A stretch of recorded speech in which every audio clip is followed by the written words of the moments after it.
Although edited for television, tonight's thriller contains scenes of suspense and violence which may be unsuitable for young viewers. Parental discretion is advised.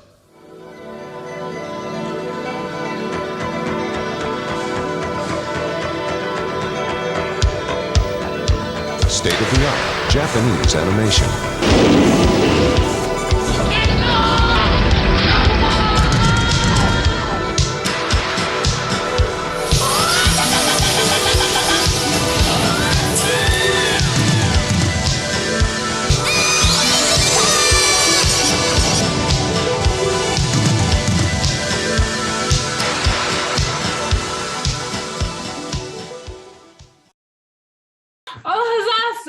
Welcome to the Otaku Host Club podcast. I am Amelia and I'm present this episode. Thank you guys so much for picking up my slack the last episode. And I'm here with Geoff and Dan. And I'm literally here with Dan, y'all. If you're on video, oh my God, he's staring into my soul. Yeah, my computer died yesterday as we were recording. It's currently in the computer ER. This one had to go eat some cereal next to his computer. And spill some cereal milk on it. I don't even want to get into it. I fucking all I did was I stood up and bumped into the kitchen table with my thigh, and apparently that was enough to destroy the last year of, last several months of my work on my computer since the last time I backed it up. So rip. Yes, that's terrifying. At least the cat didn't do it. There's no cat to be seen to knock this bowl of cereal over. Yeah. But that's what happened. I've been there especially with laptops and keyboards. Doesn't take much. But we won't dwell on that. It'll be a new year soon, and which means new laptops. Possibly. Yeah, well, thankfully this was still under warranty, so okay. The fixing and whatnot. In a worst case scenario, they'll just give me a new laptop. That should be inexpensive. Costs are covered. So cheers, happy holidays, y'all. Oh my goodness. Yeah. Merry Kwanzaa, Hanukkah. All the things. Very precariously drink my drink and show off my fancy JJK nails because they took me 6.5 hours to do. They're on video, you can see them. But if not, bumping. You wouldn't know because you didn't watch JJK.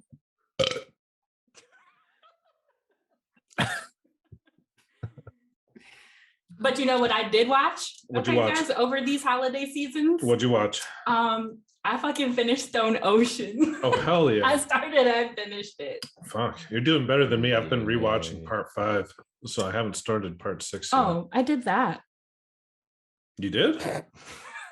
No. No, word. That's what I thought. Okay, but I don't want to hear anything about me being a dirty part skipper because I've seen the first 3 episodes of all of the parts.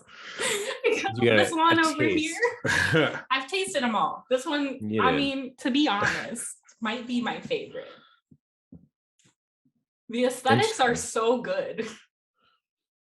Yeah, that's what you liked about it. Yes. Is it Jolene? Jolene, she's a fucking badass, and I love her. Jolene.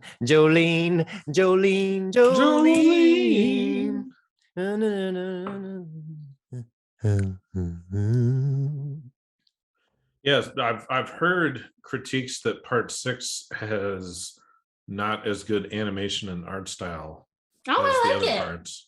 But this wasn't you. This didn't bother you. That's not how you felt about it. I enjoyed it. I mean, the CG was bad, but I could tell it was CG, But I didn't think it took away from anything. It was basically just water and frogs were CG. There's a scene. You haven't seen it yet. I have not seen it yet. Oh my God! Spoiler alert. Am I going to be the one to spoil it for Dan? Frogs doesn't spoil anything. Frogs could be used in any context. Okay. Yeah, you're fine. Yeah. Spoil it for me. Did you saw it, right, Geoff? Yeah.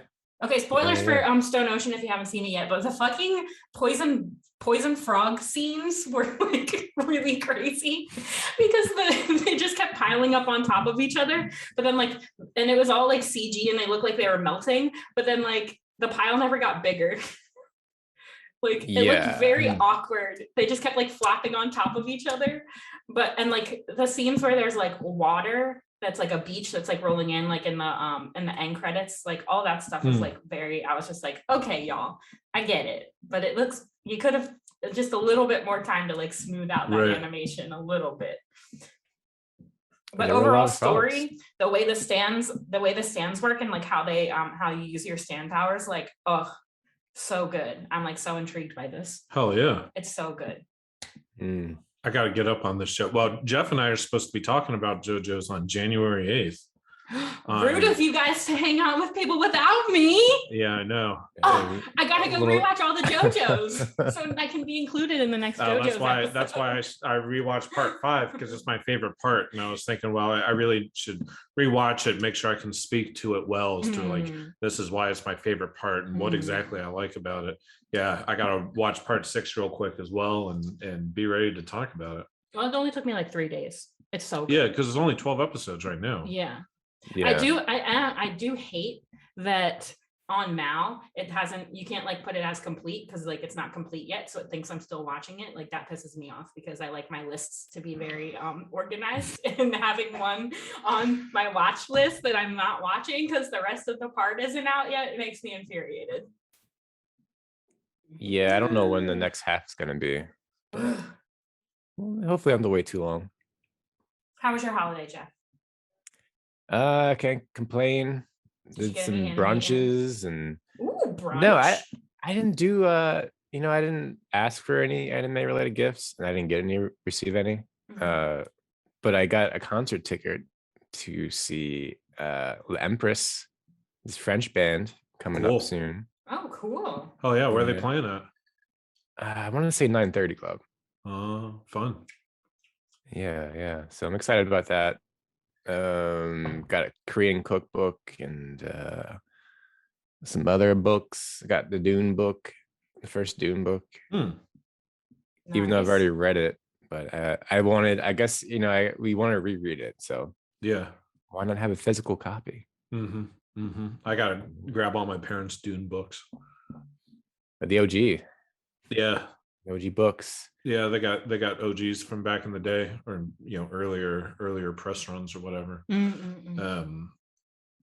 Yes, so I will have to bring those back to Minneapolis with me and read them all. I got a book. What book did you get?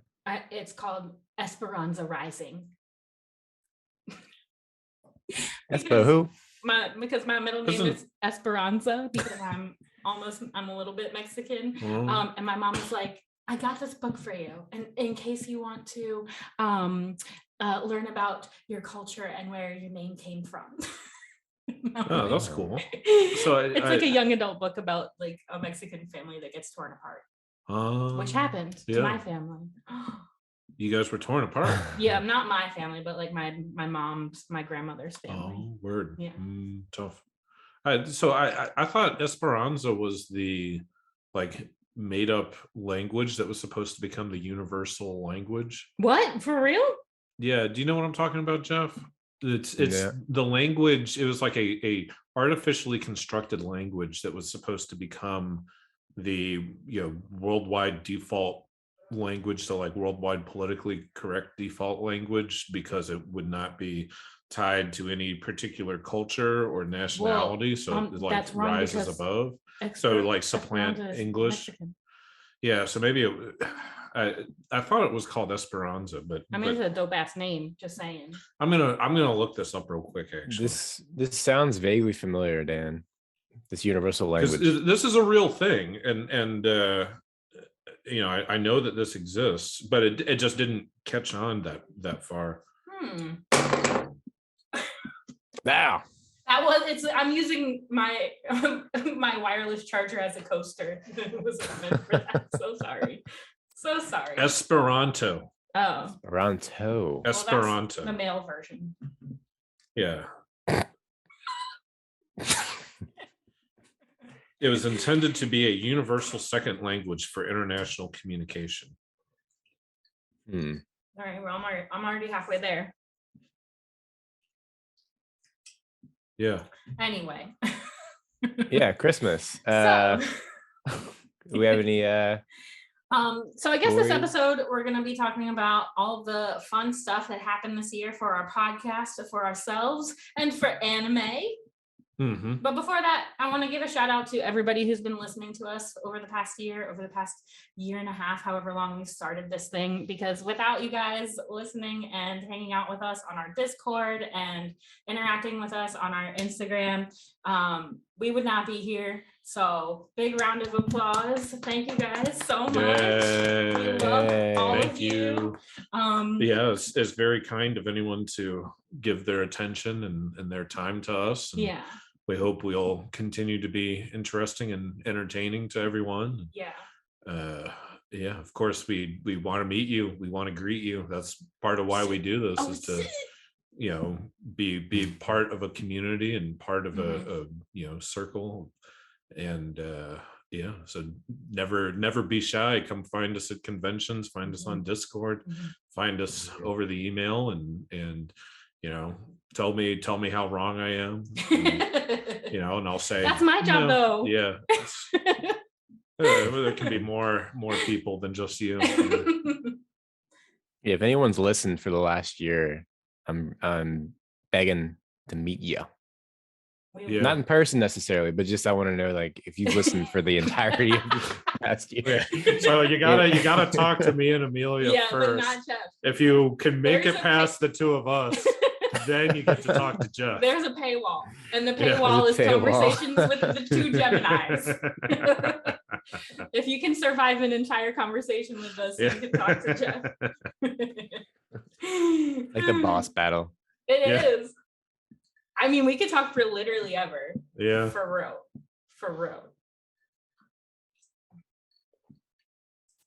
This wine is delicious.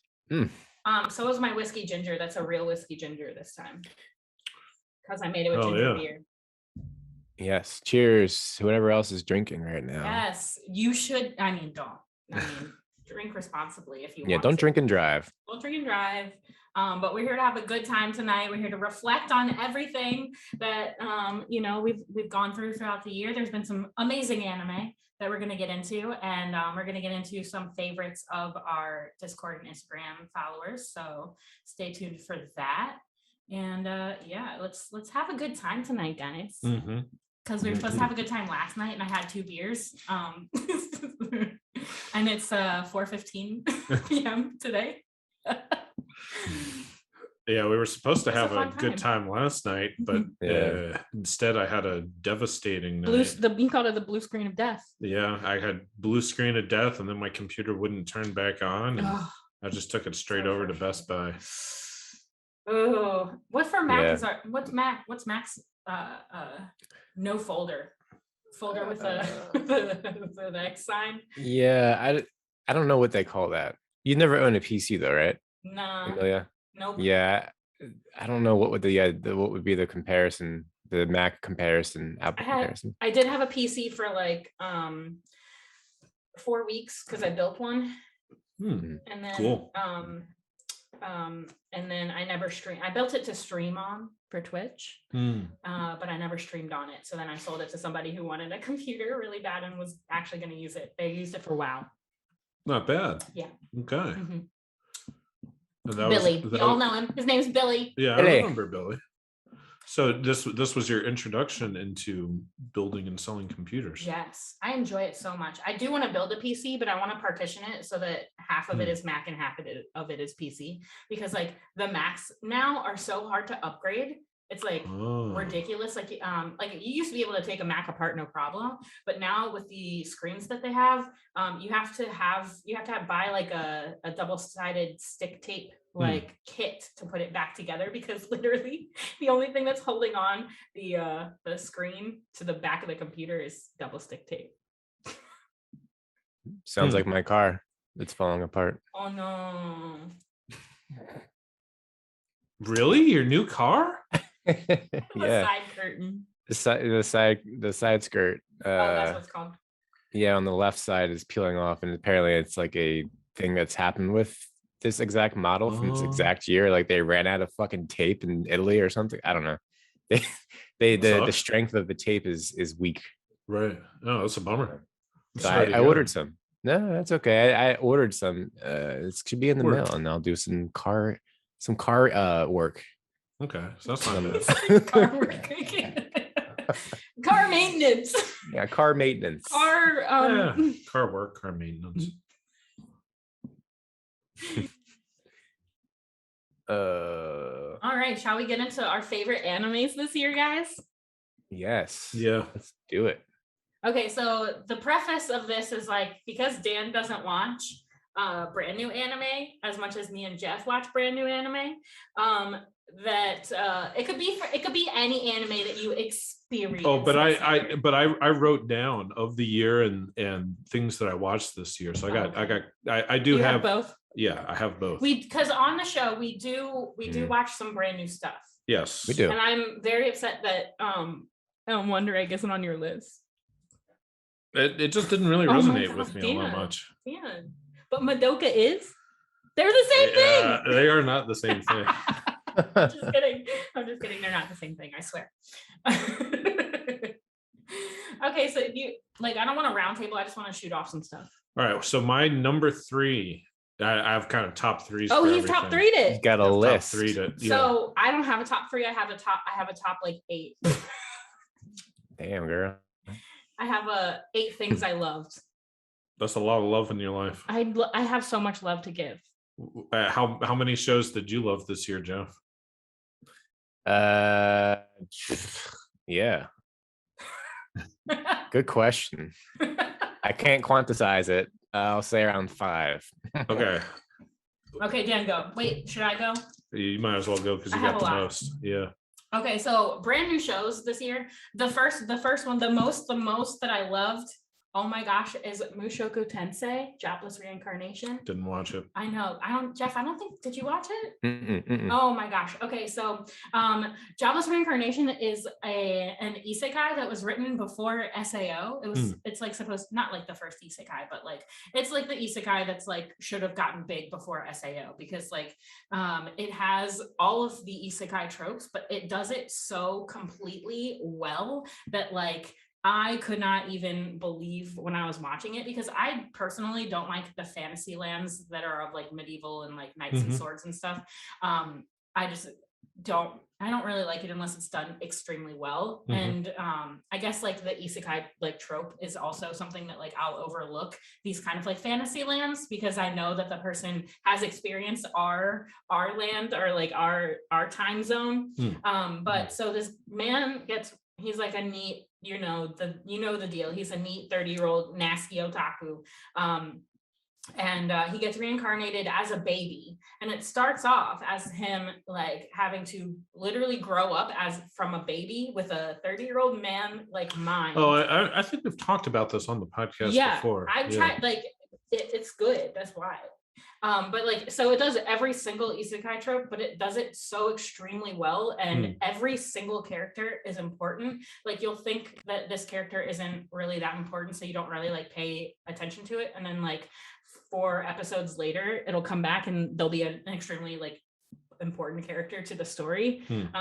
And the first part aired in winter of this year, and then the last part just finished airing. So I had kind of like a split 2-core thing, 24 episodes, I believe, or 20, something like that.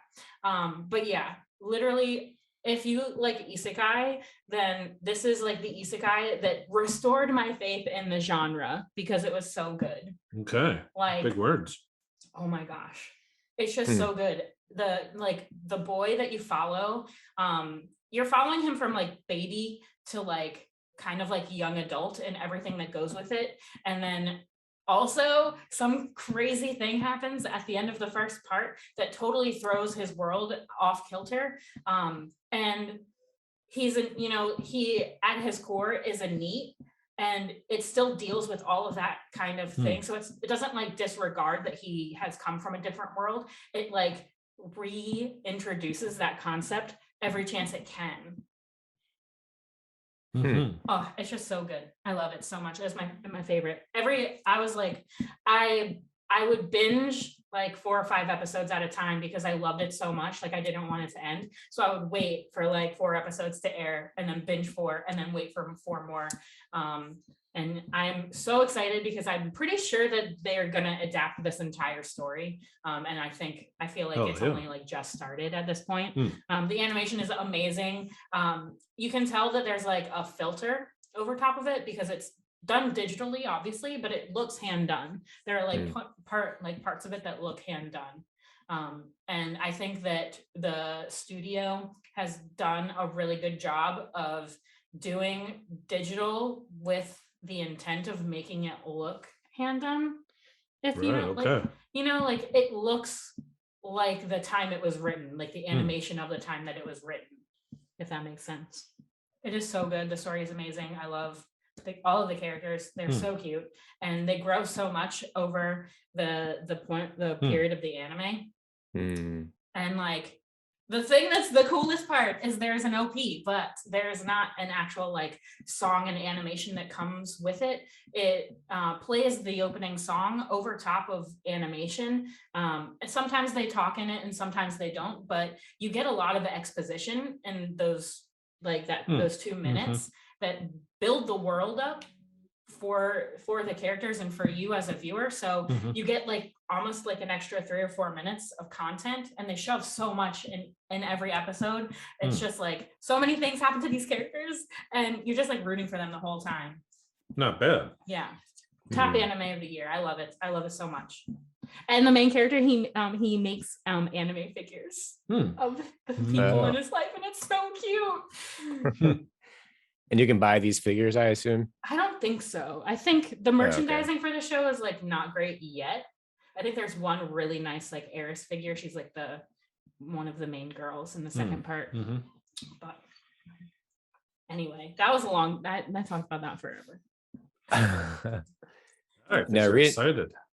Yeah, I just tend to stay away from anything with reincarnated in the title. You know, but why?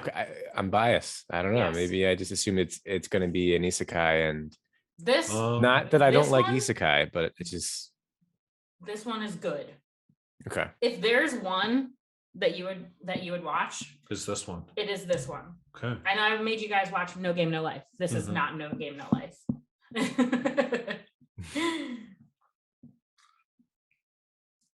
What about you, Geoff? Just randomly picking. Well, I'll go with what I had written down for anime of the year for me. I probably would go with Odd Taxi as one of them. Okay. I know we talked just a little bit about it. I know Dan recently started watching it. Right I've watched the first half of it so far. Okay. He's in the thick of it.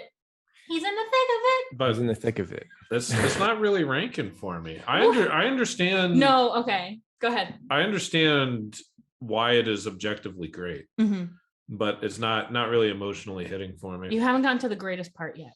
This is probably true. Well, it's really funny because we covered the show on Otaku Melancholy's seasonal episode, and and I gave it a 9. And both Matt and Audrey gave it a 10 and were giving me shit for it. And I was like, it just didn't hit with me, you know, like I get it. It's amazing. Like every piece of the puzzle, you can probably, I didn't rewatch it, but I'm assuming if you rewatched it, you could find every single piece of the puzzle for this mystery.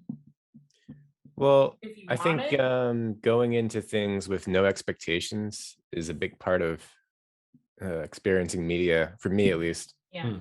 I didn't know anything about it. I just watched it because I like the it made me think of Agretsuko, the designs of the characters. Okay, right. And I was like, okay, I can get down with this, but it didn't feel like I'm so sorry. Oh no. I was really hot. We're precariously listening to Geoff in our headphones. So sorry. But no, I think the tone of it felt particularly different for what was coming out or is coming out in general. You know, it had that pulp noir, late night noir sort of feel. Yes. And I like that. I like that in what I watch in a lot of media. So it stuck out to me. I like the main character a lot. I sort of liked his I compare it to Taxi Driver with Robert De Niro. He if you like that movie, I Dirty feel like cop movie. this show Is he not the Dirty cop? Cop. Is he No, Yeah, it's just no, about Which a is the one about the taxi taxi cab. driver, the taxi cab driver that's a dirty cop, and it's bad created- detective. What is it? Bad lieutenant, I mean. Bad Yeah. lieutenant. Okay, Yeah. yeah, that one. I'm gonna eat a chip. I'm so sorry. But yeah, no, the taxi driver is about this taxi cab driver who just sort of spirals out of not out of control, but he's just down on his luck, Mm. you know, downtrodden, and he takes out his anger on the wrong people. Yeah, this he's got the famous monologue that's like, "Listen here, you screw bags, you fuck ups," right? Talking to me? You talking to me? Yeah. Or are you looking at me? You looking at me? Is it Looking looking or at me? talking? You looking at me? I don't know. Are you talking or you looking? Odd Taxi had an entire setup at Anime NYC where you could sit inside the taxi that Oh, that's cool. and the guy was taking pictures and I got my picture taken. And then he gave me a free air freshener. It's very Damn. cute. Are you excited for the movie then, Geoff? I am. It's going to be a reinterpretation of the TV series, and Is it's going it? to continue after the last episode. It's going to give it a little bit of a maybe epilogue of Oh, sorts. so it's kind of like the Demon Slayer, the Mugen Train arc. Yeah, we're gonna have to come back to that. But I will say this about Odd Taxi. I felt personally attacked by the collector's episode. I was like, it hit too close to home. Doesn't it though? Yeah. That like literally is me with Genshin Impact. I felt like it was me in records. Oh shit. Oh, with the erasers. Mhm. Yeah. Okay. It's like nobody Should cares I- about my records, but I just keep buying them. I keep actually spending have a all my collection money of, on them. of erasers. Really? Yes. So, I mean, are erasers really all that collectible? I mean, they're so cute. Okay, but I did used to Decoden. Do you know what Decoden is? Nope. Okay, so I used to make phone cases that you would use like silicone and it would look like whipped cream. Oh, okay. And then you would like stick charms to it. Oh, And I remember you making those. Yeah. Yeah. And I used to make fuzzy ones that were like just like hair. Those are really cute. But so and you could put erasers in them. There's like this brand of eraser called Iwata that made very cute like Japanese-esque like inspired erasers that had like crepes and like Christmas cakes and stuff. Cool. But yeah, I don't want to talk too much about it, but it's a great show. I think underrated. It is highly I feel like it's underrated. Yeah. Because the characters are animals. I feel like that gives people the wrong impression of it. Because I feel like when you see things with animals in it, you kind of think like Zootopia or like cartoon or like this isn't going to be for adults. This is going to be like. I think of teenage sex. Shit, me too, right? B-stars. B-stars. Teenage sex. But I think for the masses, I think they think, that it's not going to be as like engaging. Where the series is extremely engaging. Yeah, it's very adult. Yes, absolutely. Even down to the old monkey guy trying to get with the 18-year-old. I was like, fuck, bleak. Yeah. Bleak way of life. I mean, it's like the adult version of Agretsuko. I mean, Yes. Agretsuko is dark. It can be dark and adult, but this kind of pushes it a little bit farther. Yeah. Odd Taxi is a good one. I did put it on my list as one of my favorite anime. Cool. So if we're talking about our top anime of the year, First one. my Banger on banger on banger. my number one anime this year is Megalo Box 2, Nomad. Damn. And it's I not didn't watch it. yeah, I think Megalo Box 2 is a 10 out of 10 incredible, emotional journey and piece of work. But what I really think makes this the anime of the year for me is not necessarily the show itself, but what the show represents. And we talked a little bit about this on the Discord, but Megalo Box started as this like anniversary project reimagining of Ashita no Joe. Okay. And the first season of Megalo Box is very loosely covers the first chunk of Ashita no Joe. And it borrows from a couple main characters, or rather it has a couple of the main characters from Ashita no Joe, and it follows a similar trajectory and a similar emotional path, but it's not really the same. And it's a pretty reasonable first season. And then the second season, that aired this year, Megalo Box 2 Nomad, is just goes entirely in a different direction from Ashita no Joe. Has like the most minimal amounts of linkage back to the original Ashita no Joe, and it really charges forward in a very brave, in a very smart kind of manner. Creates its own show and its own story that stands really well on its own merits. And to me, what this represents is it is a great example of what the people want. And I say the people in a pretty broad sense, because maybe not everyone agrees with this, but it is my opinion that the people in general do not want to see the same fucking stories over and over and over again. We don't want more adaptations. We don't want more reimaginings. Yeah, we don't Shinkai. want more new versions of things. Shinkai is not guilty of this. What the people want are new stories and new characters, new things to believe in. We don't want Boruto. We want something new. We don't want a live action Cowboy Bebop. We want a live action TV show in the spirit of Cowboy Bebop. And Megalo Box is a perfect example of, we don't need to redo Ashita no Joe. We want to create a new story that is clearly influenced from Ashita no Joe, that takes lessons, pays homage to Ashita no Joe, but does not just walk the same path but worse. It tries to do its own thing and it succeeds. Joe in Megalo Box is a very different character than Joe from Ashita no Joe, but still Gearless Joe is an interesting character. It's a fully developed and fully realized character, is somebody that you are rooting for different reasons than Ashita no Joe, than tomorrow's Joe, Joe Yabuki. So yeah, I want to see, and not just more anime like Megalo Box. I want to see more art, more media like Megalo Box that is willing to take a chance and try something new going forward. I don't want to see like another I don't know, like live action. I don't want to see live action Yu Yu Hakusho.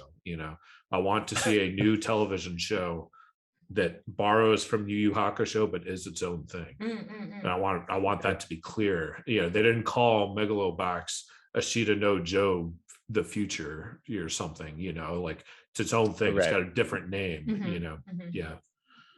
But at the same time, I say that, but then when Star Wars did this, I found it abhorrent. I was like, why can't they just focus on the Skywalkers? Why do they have this random woman that is suddenly, I didn't like the way that they shoehorned the new Star Wars into or they created the new Star Wars like too different from the old Star Wars. So I'm still like, even though I say all this, I'm still wondering, like, is this really true? Is this really how I feel? Because the Star Wars, episode 7, 8, and 9 would have been better if they had just, kind of kept doing what they were doing before rather than trying to break out into new ways. So yeah, I don't know.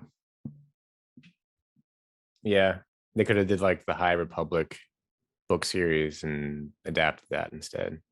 Yeah, not that I've read these, but I know they're highly coveted and like held in high regard. But Megalo Box was the second season was one of my favorites as well. That there's a section where they focus on immigration in this fictional world. But yeah, that hit hard. I think that was very emotionally compelling. And it's much more like the original. It's one of the first anime I've seen that tackles immigration in a more clear cut and meaningful way. That's not really a topic that is often discussed in anime, but yeah, it's really at the forefront of Megalo Box too. But yeah, again, Megalo Box and Ashita no Joe are so vastly different as shows, even though Megalo Box is like, okay, like clearly Gearless Joe is supposed to be Joe Yabuki. Clearly Yuri is supposed to be Rikishi, they have similar moments of storytelling, of plot beats, but at the end of the day, like Ashita no Joe never talked about immigration, different things. When Joe Yabuki left boxing and left his friend group for an extended period, and then he came back, they welcomed him with open arms. And Megalo Box, Gearless Joe leaves for 5 years, comes back, and everybody fucking hates him. It's like, yeah, different stories. Yep.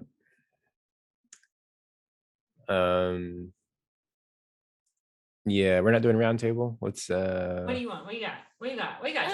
Well, I don't know. Let's throw in. I can't really follow Megalo Box with any one of my animes. So yeah, that's what I was just thinking though.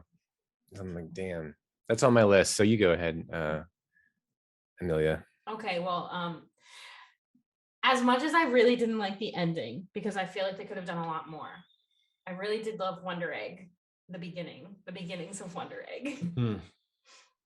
I really think that it was fun. It was like a water cooler show. Like, it was fun to get online and on all the Discords and hang out and talk about it and predict stuff. And I loved our watch party of it, getting everybody together to watch that last episode. It felt like it felt like something that I haven't done in a really long time, because we have been still dealing with pandemic stuff and stuff like that. Conventions aren't back, so I can't really go hang out with Christella at ACON yet, but it was fun to hang out with everybody and anticipate what was going to happen with the show. I really love the character designs. I really love the animation parts of it, especially the fight scenes and stuff like that. And we did also revisit Madoka Magica this year as well. And I gave Madoka very harsh criticism in the beginning, like when I first watched it, but like on the second rewatch of Madoka, I was like, man, this is fucking good as shit. Like, I didn't even pick up on a lot of things that Madoka was saying. And I feel like Madoka and Wonder Egg were saying similar things. Two shows, two sides of a coin in a way. Yeah, that I have a list of things that I have that are this year's biggest disappointments. And I think this show is on that list. I think it's because we were anticipating so much from the ending, Yeah, I was just so drawn in by the creative design, the creative elements of the show, and the aesthetic of the everything that it encompasses. It's just really stunning to watch. You're like, wow, this looks like a movie. It does, though. Movie level production. The See No Evils were really I really loved their design and how they moved and how they were animated. I thought that was I really love when I can see the artistry behind something, like I'm saying with Stone Ocean and the discs going inside of people, that kind of body horror, reinventing the way things are naturally what they're supposed to be doing into something different. The See No Evils, I feel did the same thing. I just love that artistry. So I wanted to put it on my list because I do think there's some merits to Wonder Egg. So one of my number 2 anime of the year, which we also discussed on the show, and I think this qualifies as this year's anime, but you can correct me if I'm wrong, was Attack on Titan final season. Part 1. Part one. Part one. Whatever. Yeah, that was in February, right? Oh my gosh, yes. December. I was looking back at all of our episodes, and it was like 1 episode that isn't Attack on Titan, 3 episodes and another Attack on Titan. Yeah. I had a good, and if you remember, every episode is a 10 out of 10. So this one, I thought, this was a great anime of the year for me. Yeah, we don't have to wait much longer for the second part. I know, another winter. Yeah. That's winter. Yeah. I was gonna say winter. Another winter. No. Like we gotta wait a whole other fucking year for this. I don't think so. No. Yeah, we can watch the debut together. Yeah. Shoo. Mm-hmm. We still haven't decided if we're doing Attack on Titan episodes. Oh yeah, I guess we gotta talk about that. We're having a podcast meeting this week, so we're going to discuss a lot of things. There's going to be a lot of stuff that's going to be happening next year for the podcast itself. So, but that'll come in the next episode. Yeah, we can go. We're going to do our Patreon with the bonus content of watching me commentary Gossip Girl. Yes. Oh my gosh. Yes. Yes. I can't believe someone spoiled Gossip Girl for you. I survived. All right, what's another top one? So this one, I don't think a lot of people watched because I don't know. I feel like it came out in a season that was a little slow, a little. There was like some two big hitters. But anyway, I really loved Eden Deities in the Peaceful Season. It was an anime by Studio Mappa, and it was like an original, I'm pretty sure. But it was a seinen story about gods and demons, and there was like this great god demon war like 800 years in the past, and this god was like protecting the seal that sealed away all the demons, and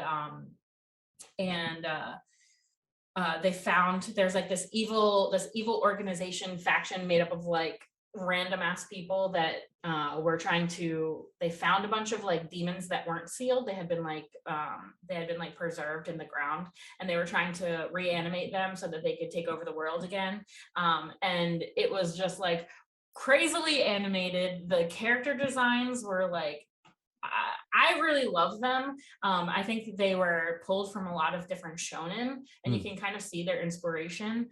And they were done by Cool Kyo Shinja, who did Dragon Maid and who did Peach Boy Riverside this year.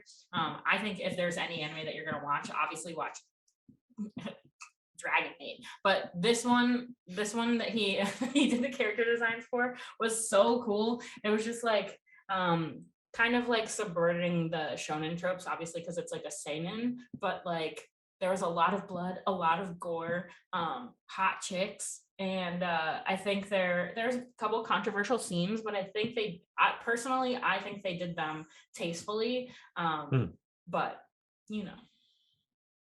yeah, I've watched one episode of this when you were hyping it originally. I liked it. I'm so hype on this show. It was good. I really want more. Yeah, I just need to go back, and I had too much on my plate, but I think I enjoyed. I think everything you just said is true about the first episode. Yeah, kind of. I think it's when anime series have like really like controversial scenes in the first episode, people automatically write them off. But I think the world that they set up is dark enough for it to exist in this world. Because there's a couple of things that happen later on in the series that I'm not going to talk about. But, those things are a little controversial as well. But like they set up this world to be like, war fucking sucks and like shitty things happen during war. But these girls look cute and the character designs look cute. So it kind of like juxtaposes the things that are happening with the character design that I think works in a really a different way than any of the other anime that I've seen this year. Which is why I'm fucking on this hype train. Another underrated show that I gave a really high score on Mal is Sunny Boy. I didn't put it on my list because I was hoping that somebody else would bring it up. But that show was wild. Yeah, this was a Madhouse production, Hmm. and surprisingly enough, the Madhouse and Gainax have the highest mean on the what was the website you sent? Anime Plus. Yeah. Yeah, the two studios that have the most watched shows from them. And Sunny Boy is one of them. Wow. Yeah, this is a trip. This is a trip of a show. Mhm. It is akin to like a Satoshi Kon style psychological type show. Mhm. It follows some students who get trapped in another universe, or different. They kind of are constantly moving to different worlds. I guess that's a better way of putting it, but worlds. And they're trying to find their way back home. And each of these students have different powers. So they like one can manipulate time and space, and one person can manipulate objects. There's a person who can who can use their cats to get Amazon deliveries. Oh my gosh. It's called Amazon. Yeah. Here's a cat logo or something instead of the smile. Like yeah. It's so cute. Oh my gosh. And her cats talk. Her cats do talk. It's a very strange show. It's not like a fever dream of a show. Yes, it is. It does, and I think, but in that way, it requires your full attention. Unless you're just like, maybe if you watch the dub, it's a little easier to follow. But maybe it's not that important that you know the exact plot, because the plot is so convoluted, and you're like, they're here and now they're not, because there's a lot of time jumps, and you don't know what's time jumps. It's And it's like really funny because like I was watching it, maybe not weekly, but I would like watch a couple episodes and come back to it. And I came back to an episode where they're like playing baseball with gorillas, and I'm just like, what the fuck? Yeah. Yeah, that's right. I forgot about that. There's always some kind of baseball scene in something. We everything we've watched on this podcast, there's at least a baseball episode. And I did tell you, I was like, it's got a baseball episode, so it's got to be great, right? It's got to be good. Yeah, Japan likes baseball. Big sport over there. I think it's wild. Like they go all out. Like if you ever are going to Japan, like experience a baseball game is what they say. I did not experience a baseball game. Have you? No, I've been to soccer games in South America, but I've never been to baseball games in Japan. So the next time we go to Japan, we got to do it. So we got to go to a baseball game. There's dances that we got to learn the dance. You got to learn the dance. Wait, what?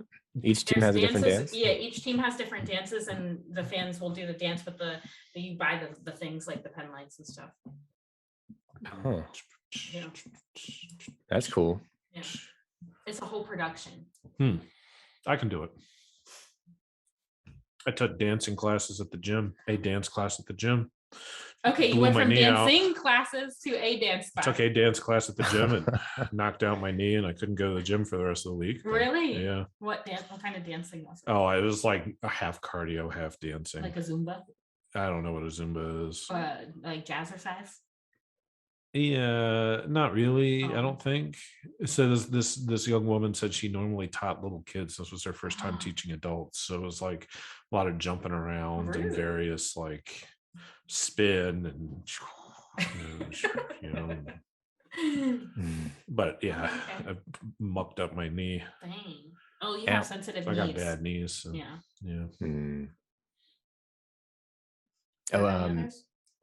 Well, I just wanted there's one last little caveat. Eguchi designed the character designs in Sunny Boy.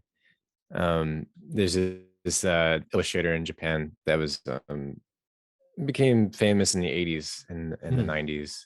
He worked on Stop Hibari-kun. And you may recognize his work, you just may not know it's him, but he worked on the character designs in the show. Just another draw to the art style. Anyway.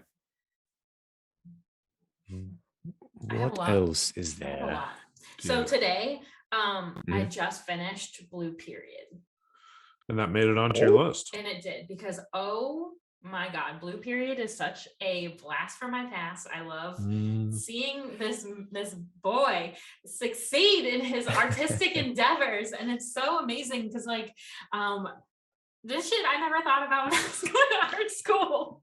I'm like, damn, this boy really thinking about everything. Like, so basically he's trying to get into Tokyo University's art program that's like super prestigious, like only, a certain amount of people they let into the program every year.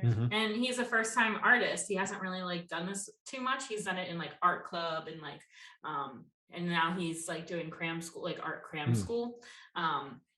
Which I'm sorry, is so helpful. Like, where are our art cram schools here? Like, I would have loved to do that. But so he's basically fighting to take his entrance exams for this art school, and all the things that go with that, like artistically and like personally and mentally and physically. And they really like harp on how like physical and how much stamina you have to do art. And I think that's like a really cool aspect that I don't think a lot of people think about, is how much stamina you need to have to do art. Yeah, a lot of people think that it's just you wake up and you naturally just draw a certain way, or you have you paint a certain way, but it's some people do have latent like talent, but you still have to work on true hours and hours and hours and hours that you put into it. You just see the final product as a viewer, but they really emphasize the dying for your work, or like struggling for your work.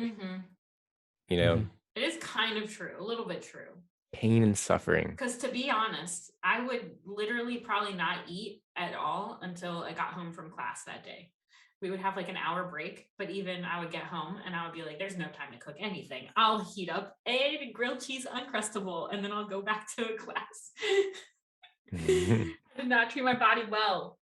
But I really love this one because I feel very akin to him. He's going to this prestigious school, or he's trying to get into this prestigious school, and against all odds, he shouldn't, like on paper, he shouldn't be able to get into the school. And I'm not gonna spoil it because I almost just did, but hey, I still got 2 episodes left. I know. I'm not gonna say if he got into the school or not. But I felt the same way that I felt when I was trying to get into MICA, because MICA has, on paper, it's like a top 5 art school in the nation. Like people travel to Baltimore to come to MICA. And the application process is super nerve-wracking, and getting your portfolio reviewed, like, because I don't think they don't do entrance exams for art schools here. You kind of just like have an interview, and you have like work that you've done that you get critiqued in front of you, like while you're in your like application meeting or whatever. And I felt like it brought me back to what I felt like when I was trying to get into MICA, because like I, like the main character, didn't really do art as much as everyone else around me, and I wanted to go to this school because it is, prestigious, and I thought if I went to this school, then I will be able to do whatever I want to do with my art, because I'll have the tools. I will have given myself the tools to do that. And that turned out differently, but I very much love this character so much, and I'm rooting for him in all of his artistic endeavors, whether he goes to school or not. Jeez, I saved myself right there. Yaguchi for the win. Yes, I love him so much. He literally gets hives and almost passes out. This man does not take care of himself. I've never gotten hives though. Like, I don't know. That's another whole nother level of stress. I feel like my base stress is already really high, so maybe that's why I don't get hives. But ew. Just to make one point, I initially was criticizing the art in the show, the actual characters themselves, and I went back to the manga and just looked at it. I read the first chapter, and they don't stay on character as much in the manga as well. So it made me think like, all right, so if you criticize the anime and then you read the manga or vice versa, like what standard fault is it really? Exactly. And if the animators are following what's in the manga, then it would make sense that they don't care so much about staying on character I don't know why I can't think of the word character model. Model. The model. Like every animation production has turnarounds for their characters. And the animators will use those as a means to keep things consistent. And some shows, like, you can tell, like, they stick on it almost all the fucking time. Like Mappa is a really good example of a studio who is good about this, especially with like Jujutsu Kaisen, Demon Slayer, almost like 100% of the time on model. But I know in Japan, manga doesn't require that necessarily. You know, it's not to be it's not like standard. Yeah. I don't feel like manga artists like do character sheets. You know? Yeah, exactly. I mean, Miyazaki he just works, as an example, he does all the storyboarding in the moment. So I don't know. I just wanted to, I guess my point is just like, I need to, and people just need to give the animators a break when it comes to this. You know, with that being said, the one thing that I do want to say about this anime is when I really love while they're making art and while they're showing the art being made, it's kind of like blurry. You kind of like can't see what they're doing. It's very rough, kind of like sketchbooky, or like the painting or whatever they're working on kind of like isn't in focus until the very end, when they feel like they've completed their work, and then it comes into like full focus and you get like a full ass like painting on screen, and you can tell what the character that they're painting looks like. So like Yaguchi does a lot of self-portraits in this, and you can I really love when they show the actual art that the character is creating, because you can see that there is a difference between like the animation and like the manga, and then like the art that the characters view themselves as. And you can kind of see what that character would look like if they were a real person in real life. You see that a couple times with the models that they use in the show as well. And I think that's like a really nice touch, because you get to see like the characters like from beginning to end making a piece of artwork, you know. And it's not like it's like anime art. It's not like you see the character as their anime version of themselves. You see them as their like fully realized version of themselves. And I think that's kind of like what brings you closer to the character. And I, you know, if there's any more animes that could be about art and I could do that, like, I feel like that'd be amazing. Yeah, this is the end all be all of anime about art. About being an artist. Trying to get an art school. It's so on point. Like all the feelings that these characters are feeling, it's kind of crazy, and I love it so much. I have to go back and watch that. It's on Netflix. It's on Netflix. Netflix. Yeah, this is one of the anime that Netflix was doing weekly, so you could watch it every episode. It's not actually. I really needed to see the last episode. So as of the recording, it's not out. But okay. But this coming week, maybe. Yeah, this week coming next Saturday. New Year's. Yes, New Year's will be the day it comes out. But I just had to. I needed to know. I needed to know. Dan, did you finish To Your Eternity? Because that is on my list. That's on my list too. That was my number 3. It's To Your Eternity. Hey. Yeah. Written by the same author as A Silent Voice. And To Your Eternity seemed like the kind of thing I'd be into. Yeah, I was excited about it from the moment it got announced. I didn't know anything about the manga beyond the basic premise and that it was written by the Silent Voice author. But I thought, this this seems like the kind of like vibes and that just kind of makes you think kind of show that, Ooh, it's that a I tend to thinky like. anime. Yeah. like Kino's Journey or Musashi, where you're just like, huh, really kind of makes you think, huh? Yeah. You know, like heavy on the vibe and the atmosphere. And yeah, and I enjoyed To Your Eternity. It was not as vibe-y as I thought it was gonna be. Ooh, it didn't have a vibe. It was, yeah, it was a little bit more, plot. Oh, thanks for I'm that. so sorry, I was catching vibes over here. Need an extension. I know. I really thought I had a splitter. It was a little bit less vibey and a little bit more plot oriented than I thought it was going to be, but nonetheless, yeah, first episode is fucking absolutely fantastic, astoundingly great. And overall, I thought it was, just a great story. It had its moments, and yeah, it was interesting the whole way through. Yeah. Did you cry at all? No. Okay. Did you? Yeah, the ending for some reason just like got me. I don't know. I don't want to give anything away, but No one of the spoilers. someone passes away, and won't say who, but it, for whatever reason, it made me emotional. I think, it's for me, it suffered a little bit from pacing, I think, on the island arc, if that's what you'd want to call it. But that's my only criticism.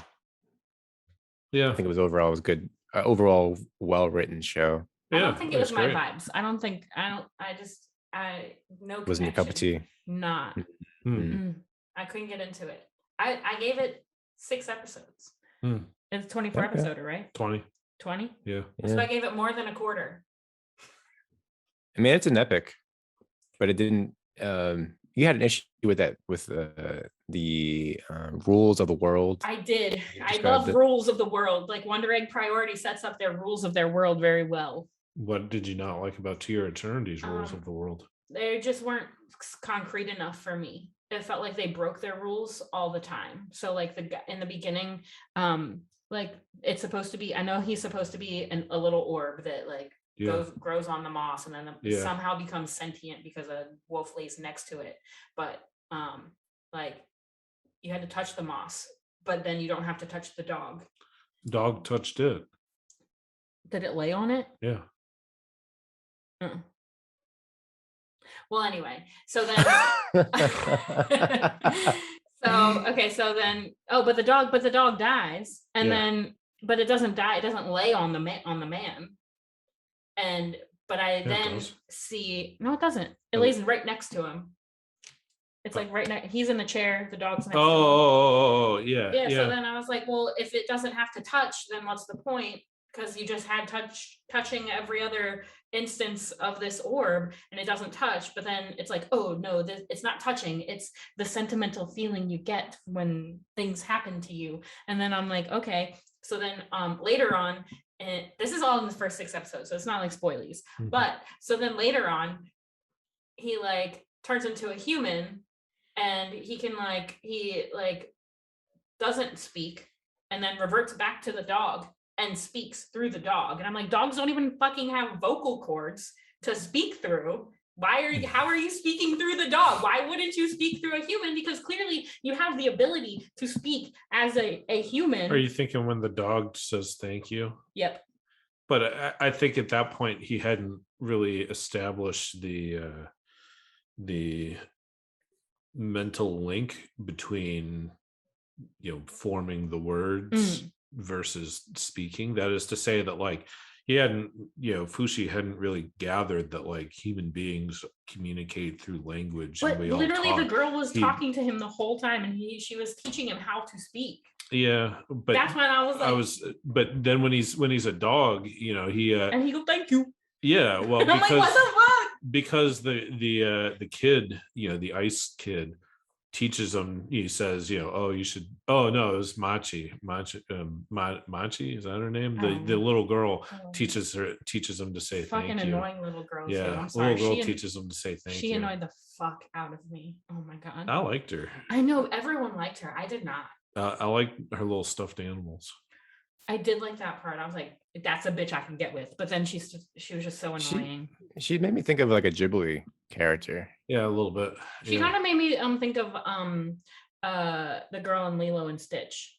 Mm-hmm. And I was just like, y'all are annoying. I like when the dog goes, arigato. Oh my god. This bitch talks and he doesn't talk as a human. I'm already upset. I was upset. Well, I couldn't get past any of those things. It didn't strike me as being so weird. But I just like also I was into like a sci-fi story. I was like, when I read the synopsis, I'm like, oh, this is like an orb from space, and it's gonna be cool. And then it was just a Last of the Mohicans setting, and I'm like, what? I'm confused. And then I didn't like that it was different stories of his journey. It's like Violet Evergarden is like different journeys that she goes on. Kino's journey, like I just don't think I like that.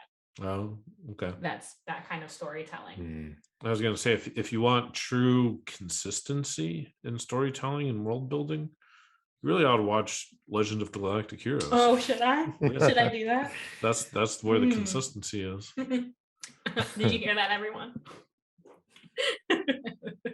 No, because I was looking back at our episodes, and y'all made me watch so much boy anime this year. Boys rule. Yeah, so I'm gonna make you watch more of my anime next year. Yeah, that's okay. Hell yeah. Even if you didn't like No Game No Life, I have some other ones up my sleeve. Yeah. Well, I don't really think of this as being boys anime. It is boys girls anime. It is. Is it? I'm just kidding. In my mind, I'm just like, mecha is boys. But I also loved Power Rangers and Transformers when I was younger. Yeah. Darling in the Franxx, a boy anime? No, it's just bad anime. I was gonna say it's maybe like 70-80% of all anime is made for boys. So I know. And written by probably men. Actually, I think the anime that I like the most is written specifically for boys. Because it's all the ecchi shows. The ecchi and the siscon shows. High school boys. Yeah. There's like a high school boy raging horniness inside of me. And that's the kind of anime I watch. But you know what else I like this year? Speaking of raging horny anime. So I have a confession to make. Because on my Mal, I had that I completed Please Twins and Please Sister, or Please Teacher. Because they were ones that I torrented so long ago, but I don't think I ever watched either of them. So I skipped right ahead to Please Twins because the twins, that's something I can get behind. I like me a set of twins, you know what I mean? So I watched Please Twins. I think it's from early 2000s, like 2003 or 6. Now we're moving on to just shows that we watched this year, I think. Yeah. So are we? Sounds like it. No, I got more. I have more too. I'm just taking this conversation for a second. Okay. Please Twins is the siscon of all siscons, because the main 3 characters potentially could either be brother sister twins, or they could be strangers, but they don't know because the main boy, the main 2 girls, they all have the same picture of 2 people in a swimming pool in the summer, and their parents have told them they're all orphans. They've grown up very hard, fending for themselves, and all of their parents have said, this is you and your brother, and this is the only thing I have for you. So they hold on to this photo and this memory of this boy, and it has a picture of the house that they lived in, and so the 2 girls find the boy who is now living in this house, and going to school in this town because he also wanted to find out what the history of his past is with this situation. And he finds himself living with two high school girls who could either be, one of them is his sister, clearly, and then one of them has to be a stranger because they're not photographed. And they love each other. All of them. Spicy. Surprise. It is. I feel like we need to do an episode on this, okay? Because I'd be down. This is literally so spicy. They build up the tension in this anime so well. It's very much like I feel like of the time that it was made, because it's not like it's not like Yosuga no Sora. Girls ain't fucking in the middle of the Genkan, but the tension that is built up between the three of them is like done so well. They'll be like, right. They close up on the face, and then they get close up on the lips and then they'll close up on the lips of the boy, and then the lips will get closer, and then almost they kiss, and then they don't, and you're like, ah! Very much teen drama, you know. Sounds good to me. Oh my gosh, so good. Yeah, I have the Please Teacher box set that it came really? out. Yeah, and when it initially came out, I'm a big fan of that original series. Please Twins. I was not expecting this is my first, cis-con anime. So I was age appropriate. I was age appropriate to your point. And I found so it you were very 16? At least 15. at the maximum. At the maximum. Okay. At the minimum, 13, 14. So I was 20. I was about to be like, I was 23 when I first saw this. I was not. I'm 34, so I'm not age appropriate, but these teens, man. Oof. Yeah, it's funny because I was like disappointed in the Please Twins because it didn't involve the original characters from Please Teacher as much, but I still enjoyed it, and I enjoyed the arousing depiction of brotherly and sisterly love. It is arousing. We almost kissed so many times. Anyway. Back to 2021. Yes. I'm gonna drop Heike story. Okay. You hyped that up in our Discord. I'm sorry. Heike, I did. So I won't talk too much about it. Hike Monogatari. Yes. Hike Monogatari. Now this is like it's like a long story, epic story, but it's based on a fictional book written in 12th century Japan. So if you like historical shows, so when it says 12th century, that means it's 1300s. Is that correct? 1100. 11. We go backwards. Got it. Okay. Yes. Step backwards. Okay. Yep. And it's about this girl Biwa. She's got 2 different color eyeballs, which is called heterochromia. Thank you, Amelia. I know you got that one. Yeah, because my girl I from Wonder Egg Priority also had heterochromia. See a trend in the last year or two. Oh shit! With these type of characters, she can bitches. She can cover one eye and see into the future. Actually, you know what? The main character in Mushoku Tensei ends up being a heterochromia boy. I'm not gonna say how or when or why, but bitch, that is a trend. Yeah. Okay, continue. But she gets picked up by this one of the clans, Tire Clan, and she loses her grandfather because of in the first episode he's slain, and then she gets picked up by the Tire Clan. So she lives with this clan, and she sort of foresees happy and bad things in the near future. So it's basically, warring Japan, and she has a bird's eye view of what's going to happen. But she decides to stick around with this clan. But yeah, it's the most beautiful. I'm going to say that this is an honest statement. The most beautiful animated show I've seen in a long time. Yes, you're familiar with like Japanese ink block, and silkscreen, stuff like that. So just imagine that style of artwork come to life and animated. it's just it's just gorgeous to look at. Even if you don't like the story, just watch it. turn off the subtitles and just watch the animation. Another one where it requires full attention to navigate the story, but that's I think that's fine. Like a little stimulation in anime is a good thing. You can't just put it in the background, huh? This is why I want you to watch it, Dan, so you can be stimulated. Keep that in mind.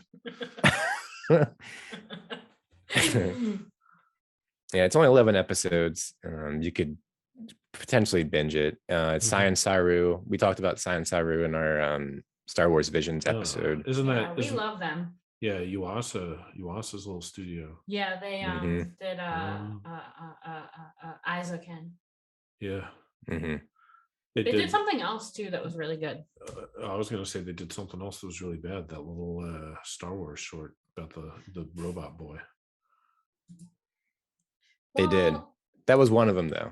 The other one you guys liked. Yeah. I really liked that one. You said you didn't like that one. I did. The little robot boy who could, Pinocchio. Yeah, well. Oh, you did? Okay. Yeah, that's one of the ones I liked, and then I kept quiet because y'all were like, "Bitch, I was stupid." And I said, "Oh, man, he's a cute little robot boy." I enjoyed that. I enjoyed everything Science Saru's done. I'll just say that. He's making bold claims. Yeah, you can. I mean, Devilman Crybaby is just like one of the best. One of the best anime from that year. Ping Pong the animation. They did Ride Your Wave. Yeah. Yeah, why Ride Your Wave is good. Something said in the episode. I know, because it's not as good as Your Name. Yeah, they just had a very avant-garde approach. It's unique for the genre, for the medium. Yeah. What else we got? So I had written down Marico Chan because that one just finished airing. I love that one. It's about this girl who sees deadly, ghostly, crazy spirits and has to carry on about her day without letting them know that they've seen them. And she comes into all of these different situations that puts her friend in danger, or people that she loves in danger, or just like animals that are very cute and she wants to protect in danger. And she has no idea why she can see these things or what to do about them, but she somehow gets through her day. I really love this anime because I feel like for being a horror anime, it does horror really well and it builds up tension extremely well, because these like spirits that she's seeing, they are animated so well and like horrifically, and it's not necessarily like what is that kind of scare, that jump scare or anything like that, but the tension that's built between the characters is really really, I don't want to say good, so that's the only word that's coming to my mind right now, but I really enjoyed this one. I enjoyed where the story went, and I enjoyed where the story may or may not go. I'm definitely gonna be checking for season 2 on this one, because it does leave off on a what is going to happen to her next kind of situation, but yeah, I really love this one. I think it's the best of the season that I've seen for fall season to end out the year. And I also had JJK on my list because I was a sleeper hit for me. I stopped watching it around the class tournament arc, because I really don't feel like anime needs tournament arcs. But how else are you going to have every character square off against each other in a sequential fashion? I know, right? How else are you going to have a student fight a panda for no reason? So JJK is, but the last Jojo Ling Kujo. Yeah, we can say that. But I think it's the most merch I've bought for a series. This year is JJK.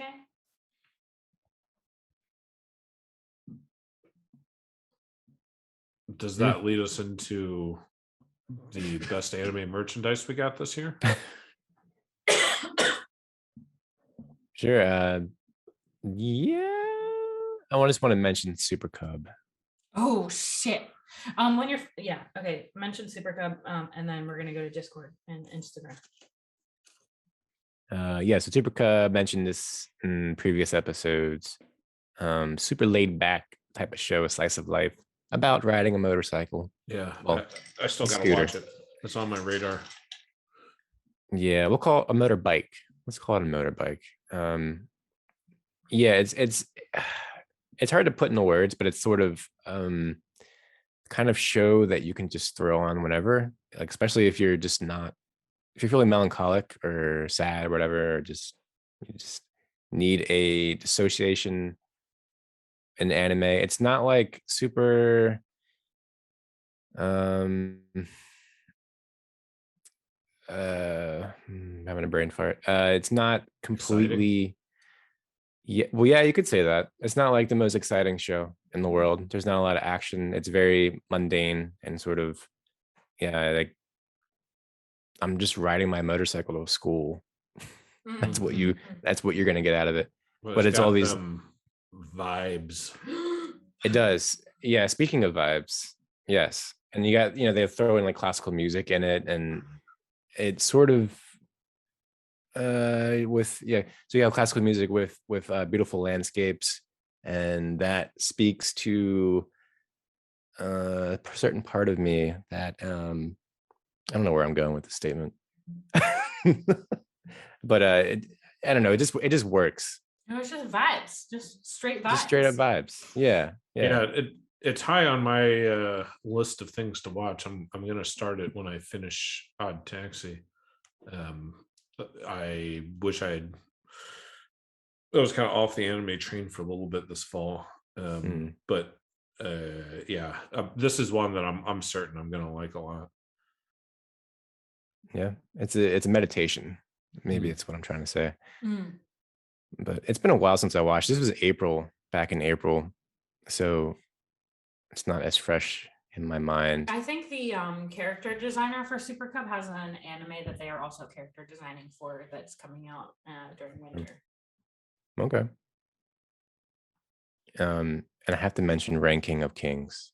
Oh, well. It is being the most recent show that's been airing. It's high on my list. But I didn't want to add that because it's not done. Oh, it's 24 episodes. I'm not sure. It just hasn't finished yet. It hasn't finished yet. Got it. But I've been watching this week to week, and it's one of the only shows I'm like highly anticipate watching. It has a very storybook look, but it doesn't feel that way. It's more of an adult style story. It does look storybook. I was telling you, so that's why I didn't check it out. The guy who wrote it, he didn't retire necessarily, but he's in his 40s. He decided to end his career.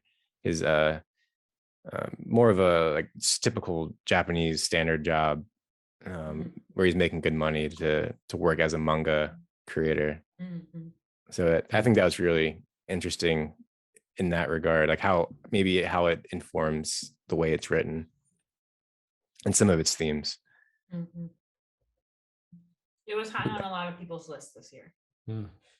It's got it seems to have a very high score on the webs. Interwebs. Okay, so let's go to our Instagram and Discord members. I polled everybody online to see what their favorite anime of the year was. And so from Instagram, I have Ida 10 Deities Only Know Peace. So someone else, I'm probably me and this one person probably are the only people who are talking just about. one person. I wonder if it was I wonder if it was Lauren down in Atlanta that I met over Thanksgiving, because that was the show she recommended to me. Maybe. So Ida 10 Deities Only Know Peace. Link Click, which I don't know if this is on anyone's radar besides mine. Yeah. It is a Chinese anime that is about these two. I think they're brothers. They might be twins, but they're brothers, I'm pretty sure, that have the ability to jump into photographs. One has the ability to put the person in the photograph, and then the other person has the ability to get put into the photograph, and they solve like detective cases, like they're detectives, and that's how they solve their cases. And they're like kind of like private detectives, like people come to them specifically because they know of their talents with this thing. I really wanted to watch this one because it has really unique character designs. Like the boys are very beachy looking and very pointy chinned and very like I guess like long or like wide eyes. And I really like the aesthetics of this one. I just never got a chance to. Link Click. And the last one from Instagram was Beastars Season 2. Okay. We didn't mention that, did we? I don't think we did. That's pretty good. Yeah. It's a very good follow-up. Yeah. I didn't like the last like couple episodes. It was on my list for the best things that we reviewed. Oh shit. Okay. We're gonna get to that then. We're gonna talk about the Beastars then. So now I'm going to go to our Discord. I asked in our fan participation channel. So if you yourself are listening to this and you want to participate with all of our other members in episodes like this, go ahead and follow. What is it? What do you do, Discord? Shit. There is no direct link to it, right? Find us in our Discord. The show that should be in every show note of every episode that we post on Spotify. If you want to hang out with us and participate in episodes like this. But Christella said Odd Taxi. Hey, We talked about that one. She's got good taste. You can't say anything about it until Dan has completely finished. There's a kicker at the end, Dan. Earthworm from the Anime Brothers podcast, he said his favorite new anime was also Odd Taxi. Everybody likes Odd Taxi. We all do. We're all old. Yeah. He said anime sequel is Fruits Basket final season. Have y'all seen Fruits Basket? Just the original. I watched the original. But... Okay. Yeah, so they redid it, and it's supposed to be closer to the manga. Right. And the original creator of the manga had total say in the making of this version, which like the last version, she did not, and got very bad relations with the studios and stuff like that. So, and he said extra credit for manga is Oyasumi Pum Pum. I've not watched that. You've not read it? So it's pretty depressing. I haven't read it either, but I've heard a lot about it. It's a manga that's on my list to read. But you have to be in a certain mindset to read this manga because it's just it gives you a lot of feels. Alyssa has said they haven't really been doing much anime this year, but manga, they definitely loved Kingdom or Vinland Saga. They can't really choose. Person of fine taste. Yes, Vinland Saga, we stand in this house. Yeah, Kingdom's supposed to be great too. I just haven't dove into it. Mitch from Talking to Anime said Cowboy Bebop is his favorite anime that he's watched this year. The live action. That's what I said. Because now we gotta specify. And JD from the Anime Brothers podcast said Tokyo Revengers. Yeah, that's on my list of things to watch too. I actually really love Tokyo Revengers. I think the manga and the anime are two different experiences, but I really loved seeing these boys in action instead of imagining them in action. And then the one anime that he watched this year that he just experienced for the first time this year is Konosuba, which is one of my all-time favorite animes. I fucking love Konosuba. Yeah.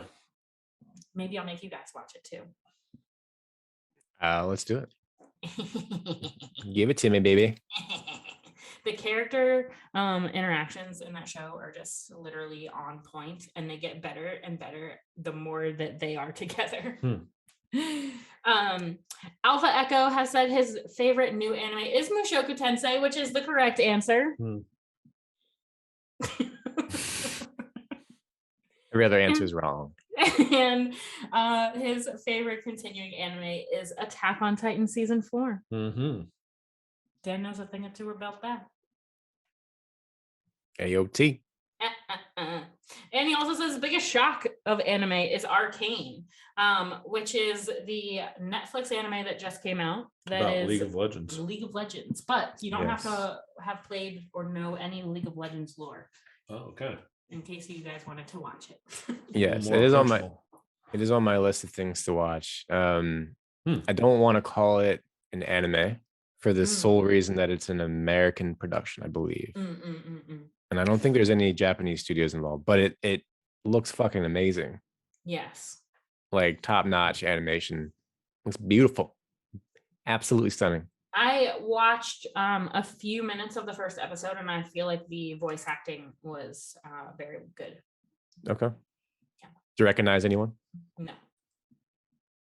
But I'm really bad at that, so don't take that to heart for me. All right, that was it from our Discord. Thanks everyone who participated. Thank you so much. Mushoku Tensei is the correct answer. Okay, we are back, and we're going to talk about collabs and our shows from the past year, because we had a lot of collaborations and a lot of reviews, particularly with Attack on Titan, because we were doing 30-minute episodes about that. Yeah, once a week until we finished the show. That was fun. That was wild. Yeah, it was a lot of fun. It was a lot of extra work, but we love, it's passion. It's a love project. But the first episode out of the new year was the second season of The Promised Neverland with Audrey from Otaku Melancholy. We do a lot of collabs with them, so go check out their podcasts. Yes. They're reoccurring. We love them so much. Yeah, we just did a show with Matt not long ago. I'm killing myself for not being able to come to that one because I think we're gonna have to do a redo on that one. Yes, I agree. I think that was the only show that you weren't in. Yeah. I try to, my mental health, Yeah, you need it. Some days is bad. We all need breaks. But fuck Promise Neverland season 2. Fuck that show. Oh my god. I was so disappointed. I think that is probably the biggest upset in my entire career of watching anime. I had so much invested into Promise Neverland. I read the manga, watched the anime, was ready for season 2, was ready to see some Goldie Pond action. Fuck them. I hate them so much. Do we know who we have to blame for that? Yeah, you know what? I'm looking that shit up right now because I'm blaming the fuck out of them. Who is it?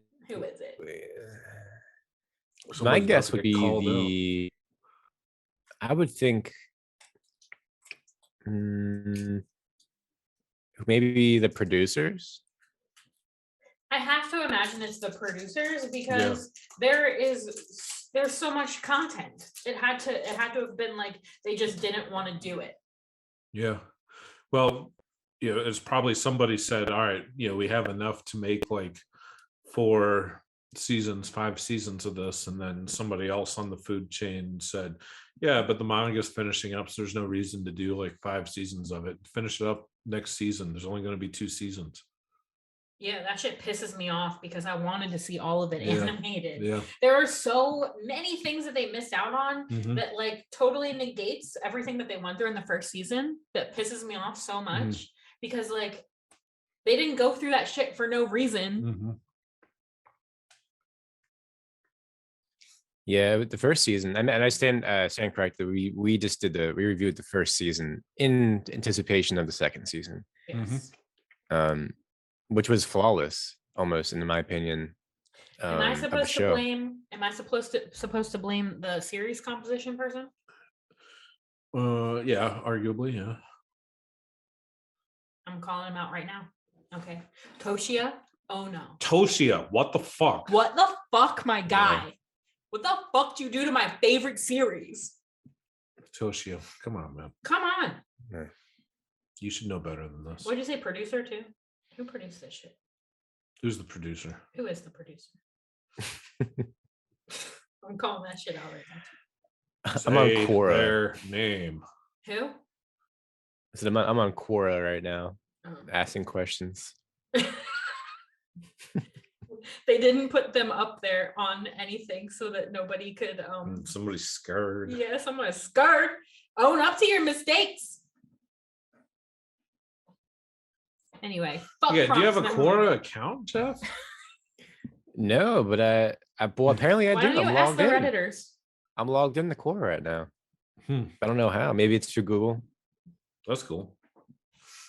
Sometimes Quora has juicy stuff that I want to read, but it tells me I need an account to read it. Damn. Where Yeah, Yahoo answers that?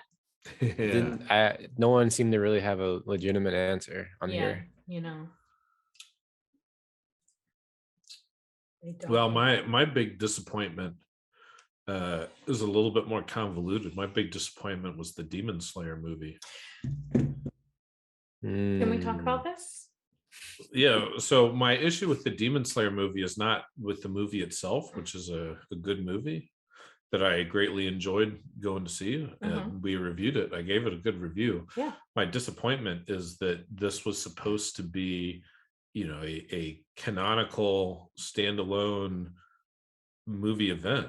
And I thought between that and the Made in Abyss movie and the Madoka Magica movies that we had kind of reached a turning point in anime where we see films as more than just a money making avenue of like, well, make a film adaptation of the TV show and generate revenue this year. I thought we have seen that now movies will just be like used for the points in the story that are best told through the medium of movies, and it's all towards this greater good of storytelling and of the artistry. But then they just readapted the movie into the second season of the TV show. So like, what was the point of making the movie then? Money.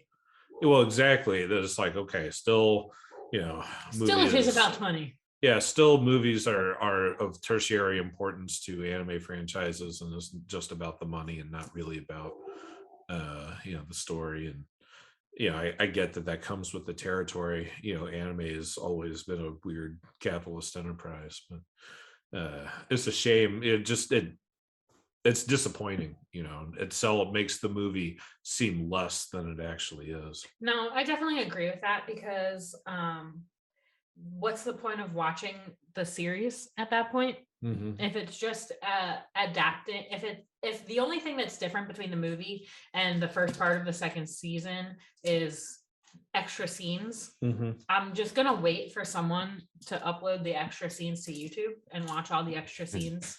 Like, I don't need context because I've already seen the movie. Which is I didn't watch the first part of the second season because I already fucking watched it in the movie theater where I was supposed to watch it, and I've been watching the second part of it, the Entertainment District arc, and it's really fucking good. Yeah, I'm waiting for at least 4 episodes to come out. I'm just gonna binge the fuck out of them. At least 4 episodes. The first episode is 45 minutes long, so. Okay. Cool. What was our next collab? I think it was anime music trivia. Yes, I believe so. On our birthdays. That was a lot of fun. That was. I vote to not do anything by myself in a music trivia ever again because I lost. And then Matt made everyone watch the show that I had been holding off on because I was afraid that everyone was going to hate it and judge me harshly for the tattoos I have on my body. And then everyone was like, it's great. And I'm like, yeah, no, it's fucking great. I've been new. It's great. We're staring at the Mm-hmm. But there was also the Yasuke. Yasuke, our collab. first episode with Christella. Yeah. And Evan. We gotta get Evan. And back Evan. on. Evan, yes. Where are you, Evan? Evan, where are you at, boy? Another letdown. It's just, Yes. Geez. God. You know, I really thought they could have done something really cool with Yasuke. And they didn't even try. It felt like not trying to me. I felt like, what was the point? Mm-hmm. It's just going to be long, lost, forgotten. Maybe not. I don't know. Maybe it'll have some kind of resurgence in 20 years, and they'll be like, remember that Yasuke anime? Shit was really hard. Really shitty 3D. Yeah, in 20 years they'll do an anniversary project for Yasuke, and it'll be like, instead of Megalo Box Toshida no Joe, it's like some new samurai show to Yasuke. An actual historical drama without any sci-fi. Give it to Science Saru. They'll take care of it. Yeah, truth. And then we did a collab on Otaku Melancholy where we watched the Junji Ito collection. Yeah. Fuck that show. Yeah, that shit sucks. Yeah. That was a fun episode. That was so much fun. Now I know that Matt's afraid of pregnant women. So that's pretty fun. And now I have nightmare fuel. You know what I mean? Yeah. The whole alien phobia. Right? Is that what it was? The baby's coming out of your stomach. Yeah.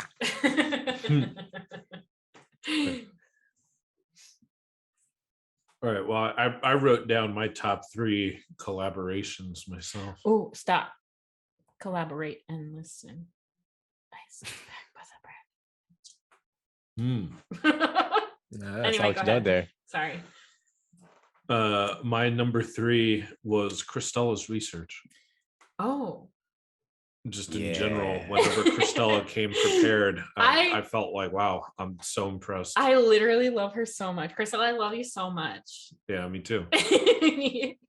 I've literally, well, for the iconic anime characters episode, she like actually asked people, and I did not have the balls enough to ask random ass people. I know it inspired us to, without Christella's hard work, we wouldn't have had the inspiration for what we needed to do to make that into a full-on panel. Yes, and then we took that and ran with it and made a full-on panel at Otakon, and that was really fucking cool. Thank you, Christella. Yes. Shouts out. You are on your way of making the Taku Host Club panel of host. Yeah. Yeah. On your way. Yeah. Shit. Yeah. Well, I don't know. She wanted to join us, then she should, in my opinion. 4 hosts? Oh shit. I don't think that's such a bad thing. Oh shit. It's not obvious to me that she really wants to do this in the way, Crystal hit us up in our guest chat. Consistency and dedication that is required to. But she does have the consistency and dedication. She brought us a freaking anime manga journal to read about, like an academic journal. That was crazy. Yeah, I agree. I didn't even think that people like did that, like academic writings of anime. Oh yeah, people do that. Yeah, well now I see. I'm like, what's like the top comment on now? Like, what shitposts are people shitposting on Twitter? That's where I get my So my number 2 collaboration was exposing Matt to Koi Kaze. Oh. Which I think was this calendar year. Was it? I don't remember exactly. I thought it was this year. I think it was last year when we were watching Kiss Sis. Oh, okay. Well, number 1. But you were like, but still, we still talk about Koi Kaze all the time, which makes me happy. Maybe I should watch it finally. Maybe we should do an episode on it. Shit, if we do an episode, we'll have to get Matt in. Yeah.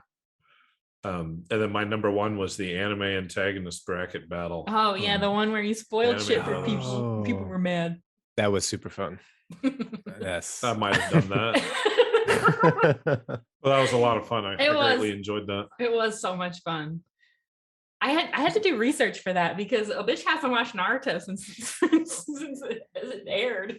Yeah, no, same. It did take some picking of the brain. Yeah, but I think who won was definitely who should have won. I agree. Yeah, we should be able to take. I've been thinking about this. We should ask them if we can just upload their episode onto our server or our RSS feed and just kind of like, this is their episode, but we're gonna push it on our, you know, and. And personally, I think we should do that for every time we guest on somebody else's podcast. We should just upload their episode onto our channel and just make sure that it's, you know, like titled appropriately, like exactly. Anime Brothers number whatever, you know, talking anime number whatever, you know. But I am not the one that uploads things onto the website. But that is my personal opinion. So we should always do this. I will inquire. Yeah, this week. Inquire. So my favorite collabs that we've done with people this year was the sister sibling collab that we just did. That was so much fun. That was so much fun. I love that everyone had to pick their favorite siblings, and I feel like we came up with a lot of good ones. And I feel like there are some that have been left out. Nobody said anything about Killua and Aoka from Hunter x Hunter. What missed a opportunity guy for his little sister. Anyway, bastard is what he is. And then my favorite episodes that we've recorded this year, the ones that, you know, we've the shows that we've watched, was the Madoka Magica episode. I really liked revisiting that after so long. And I loved that we had kind of more of a structure to the episode because we had the journal that we had read, so we could compare and contrast someone else's themes with what we thought the themes were. I love that Chrisella brought that to us, you know. That was a panel episode. Like that, we could have totally bring that to a panel. I absolutely think we should, because we are I feel like we should be convention hopping next year, but that's just me. Yeah, it was a year of still precautions. We never mentioned the fact that one of the first Omicron people who were diagnosed with it came from NYC, Anime NYC. Anime NYC was a super spreader event. He didn't come from Anime NYC. He came from Minnesota, bitch. I've been found out. No, yes, that was a super spreader event, but to be in the favor of Anime NYC, you had to be vaccinated, and you had to show your vaccination card to get into the building, and you had to be masked the entire time. I only went on Sunday, but you could not enter the building if you weren't vaccinated. Right. So I feel like it was a super spreader event, but I feel like Omicron is like one of those things where like you couldn't have predicted it anyway. Yeah.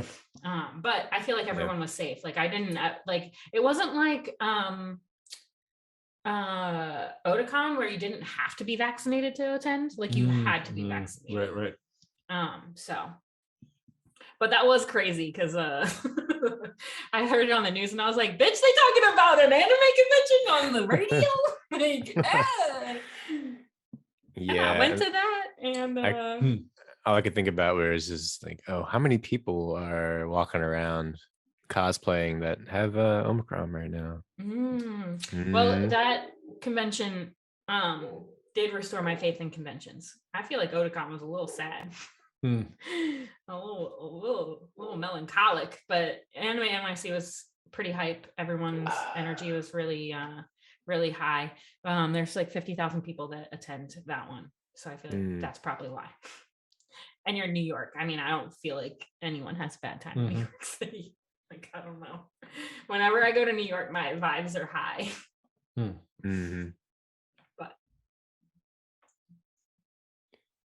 yeah, I think just going back to Madoka Magica, I think that was fun because it's something that we all you'd watched it, Dan, but I think like and I guess me and Christella were the only ones who didn't watch it.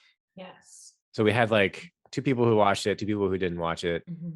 And yeah, to your point, we could bounce ideas off of this article, this essay. I think we should try and attempt this again. Maybe find another essay that this person wrote, and do the same thing.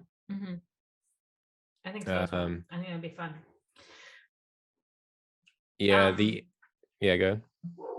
Oh, if you have anything else about Madoka, I know the dog is crazy. I was gonna say my next favorite episode that we recorded was the Hibine Renmei episode.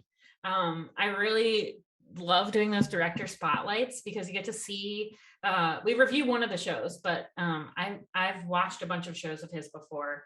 But I really love seeing like people's progressions in their art and their creativeness. And Hibine was something that I hadn't seen before. And it had such like a vibe to it. And it was animated in such a way that gave me the vibes of the time of when that anime was produced. And I just love getting like little slices of like history of anime in with like our normal, because like I watch a lot of brand new anime and being able to go back and look at, oh my God. So sorry. Being able to go back to that and see that now with like the brain that I have now, because I don't know if I would have appreciated it when it came out, but I think now with all of my experience, I gave it the time and the attention it deserves. And I feel like us doing an episode on him and his oh my God, my grandma keeps FaceTime audioing me. I'm so sorry. Where was I? I'm talking about the guy's article. Okay. Yeah, I just love that episode. I love being introduced to new things, especially if they're things that give you a version of anime that you're not normally exposed to. It was also the year of the Gundam. Yeah, so that was I was thinking more of the shows themselves rather than our episodes about them. I mean, my favorite episode we did was probably the Kaiji and Squid Game one. Oh hell yeah! But of the shows that we watched for the podcast, Iron-Blooded Orphans was the number one for me. That was the show that still I kept thinking about it, still resonates with me. I was like totally hooked and enjoyed it from start to finish. And it was one that I had not previously watched. I mean, it's one thing to watch Hibine Renmei or Kaiji for the podcast, Madoka Magica, but I've already seen all these. I already know that I like them. The three that when I was thinking of top 3 shows we reviewed on the podcast, I was thinking of shows that I hadn't seen before. Iron-Blooded Orphans is not the best show that we watched, but was the one that was the most entertaining and emotionally thrilling for me. Is Mikazuki still your little psychopath? My little psycho killer. I really did like Iron-Blooded Orphans. Yeah, I think it was real good. Yeah, it's kind of like a fine wine. It kind of aged well over time, and it has been 7 years since there's been a TV show, a new Gundam TV show. So there's a new one coming out, I think next year. I'm not mistaken. That is at least that's the projected date. Yeah, my number 2 show that we watched was Beastars season 2. Wow. Which I thought was really you love the little high school anime. I like Beastars season 2. I thought it was real good. I enjoyed talking about it. And number 3 for me was on Gaku, because that was a great one and one that I never would have even been on my radar had you not brought it up, Geoff. Wow. I love exposing people to new things. Yeah, well, that was another one. I'm still thinking about our guy with the 6-foot jump and then going, yeah. It was emotional, built out at the end.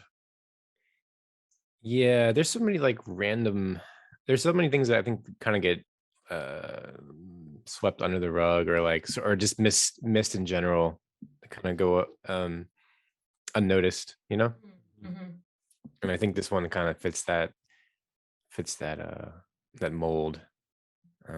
But I think it hopefully we'll get another movie or some sort of this director will get another chance to do something else. Even though it was a project of love, a labor of love, it took a long time to make. I think with the right resources, you could do some cool shit. Yeah. In the future, you know. So we've talked about. Wait, do you have any? What's your favorite, Geoff? Did you talk about your favorite? Honestly, there are a lot of ones that you guys mentioned. They're my favorite. So those are ones I wrote down. Yeah. So we've talked a lot about our favorites, but why don't we talk a little bit about the listener favorites? Do you guys know? I guess you probably don't, Dan. No idea. Because me and Geoff have the login for the Anchor, but what were our top 3 most listened to episodes? So I don't know about top 3, but I definitely know top 2. Oh, okay. And for a very long while, our collaboration with the Anime Brothers, the old shonen versus new shonen episode, was top. Everybody loved it, and I feel like because we don't normally cover specifically shonen. And I feel like we covered a lot of shonen in that episode. So I feel like it reached a wide audience. But then we did the Kaiji episode. Zawa.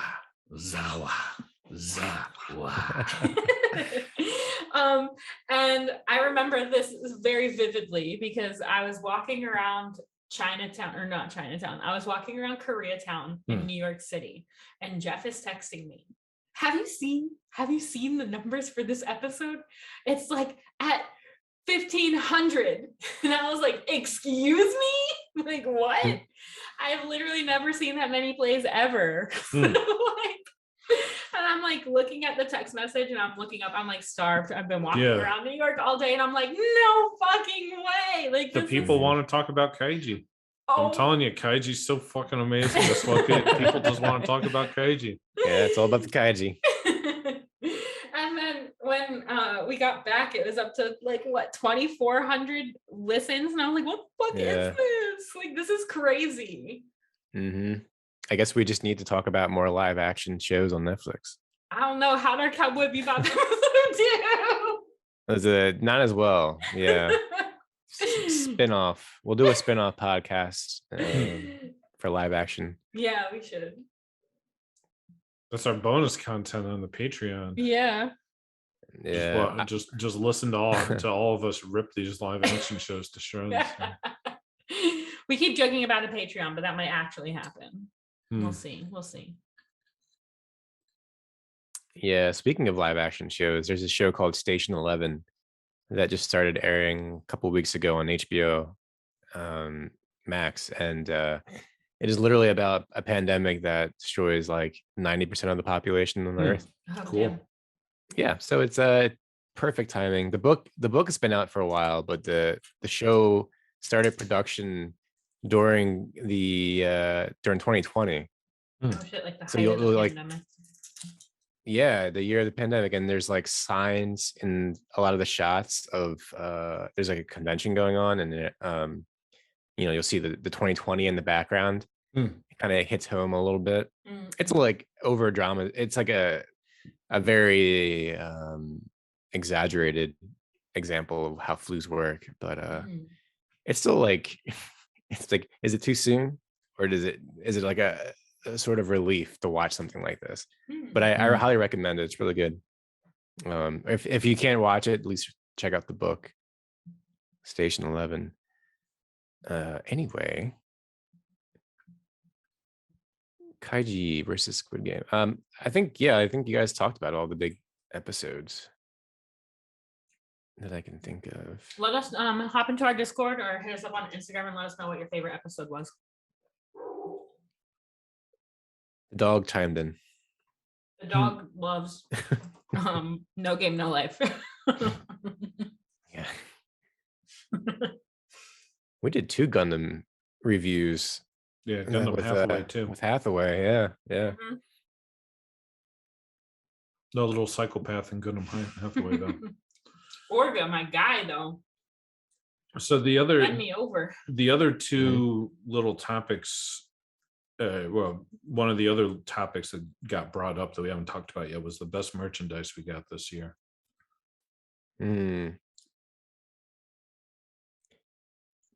Yeah, I didn't really get a whole lot. This hoodie is probably my favorite thing because I can wear Stand it. up and show the people. Okay, if you're on video, you can watch Jeffrey show off his Rei Ayanami hoodie he got. Look at it from Kazakami JP. Look at that back. Look at it. Oh shit. Collapse, baby. XYZ. Looks Kamikaze girls. Oh, that's what it is. My bad. Oh wait, what did I say? No, I said kamikaze.jp. Oh, it's same thing. Same difference. My favorite thing, which could also tie into another topic that we're gonna talk about in a second, is this Chainsaw Man mouse pad that I got. It is of some original characters from this company called Low Key Geeks. It's their character, but as cosplaying as the Chainsaw Man character. I don't even know the Chainsaw Man character because I haven't delved into Chainsaw Man as a manga because I'm waiting for the motherfucking anime, baby. I don't know, watch that shit. I kind of want to do a watch weekly episode thing on it. Yeah, we'll talk we about should. Yeah, because I think it's going to be the next biggest thing since Sliced Bread and Attack on Titan. Watch it flop. If it flops, I will be so upset. Yeah, because the cosplays look cool, the merch looks so cool. Like there's this plushie that I want that's a I think his name is Pochi or Poochie or something like that. He's the dog with the chainsaw out of him. Oh my god, I want that plushie so bad. Yeah, I'm in on the 5th volume of the manga, and I can see a lot of similarities between JJK, and it's kind of like I see why people are hyping the show, but I think it almost feels like a seinen show. I'm like, is this meant for kids? Oh shit, I love a seinen. You know this bitch loves seinen. But I think I'm more excited for the actual animation for this. Yeah. I want to know the story. Like I want to know the characters that I keep buying shit for that I don't know anything about. But I'm so excited for Mappa to animate something. So I'm waiting. Patiently. I'm impatient. Should we get so I keep buying shit for it. I'm like, I want this to come out, and the only thing I can do is buy stuff. So my favorite piece of merchandise I got this year was the Gunbuster DVD set. You spent a pretty penny on that. Yeah, it was expensive. Got it at Otakon. I've been looking for that for years. So where'd you get it? From that one guy's stall that we like so much. What is it? Media Blasters? Nah, it's Geoff. Do you remember the name of it? Because I definitely don't. It wasn't Joe. No, it was Joe's. Joe's, yeah. Otaku maybe it was Otaku Joe's. But he's always got the good stuff. Yeah, I got my Berserk and JoJo's Bizarre Adventure posters the year prior. Oh. Yep. And then this year, I got Gunbuster DVD. Sick. Pumped. Otaku Joe, if you're listening, please sponsor us. Yeah. Please give me first dibs. I almost bought an Angel Beats clock from him at Otakon. Oh, that's cool. It was really cool, but I can't tell time with an analog clock anyway. So then I said, what's the point? The point is that it looks cool. That is true. Yeah, it doesn't need to work or anything. Yeah. Yeah, I think I've been reading a lot more manga this year. Personally, I don't know if you guys have a list of things that you've read that you stand high on your things to talk about. I've been very disappointed in Promised Neverland, so it kind of sullied my opinion on manga this year because, like, why should I even invest my time if it's just going to be animated shittily? But I do try and keep up with Kaguya-sama. That's the other series that I super duper love. I usually read that one first. I've been slacking on manga though. I also read Sweat and Soap this year. There was like a manga shortage. Like it took so long for me to get this volumes 3 and 4 of Sweat and Soap in, like almost 2 months, because there was like some kind of manga shortage, like distribution shortage, and I haven't read them yet because I just haven't had time. But those are the 2 mangas that I keep up with currently, for sure. Yeah, same with delays. We were talking about figures in the car recently, and I've ordered 2 different things this year, and I still haven't gotten them. They've been pushed back. One was a Rengoku figure, the other was a Mikasa figure. This one likes Mikasa from Attack on Titan. I mean, I like Mikasa too. She's hot. She's tough. When she's like got her glistening abs, I'm like, hot. Yeah, good stuff. All the Attack on Titan OVAs are getting released online, right? Oh, really? I thought I saw that. They're coming on to streaming platforms. Damn, okay. Keep an eye out for that. And also what was delayed was the Evangelion box set, the Ultimate Edition box set. Delayed until January. I was supposed to have it, but now I was going to show it off. Make an unboxing video like all the cool kids do. But yeah, I haven't been able to do it. Damn.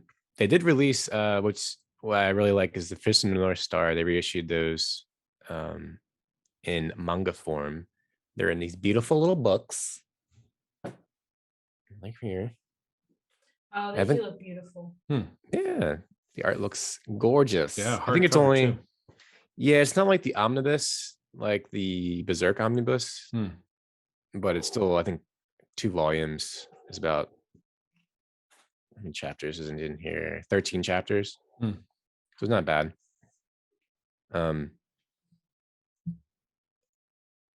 I think reading manga or reading any like source material, it has its merits in that if you hated the anime, at least you have another way of experiencing it. Yeah, exactly.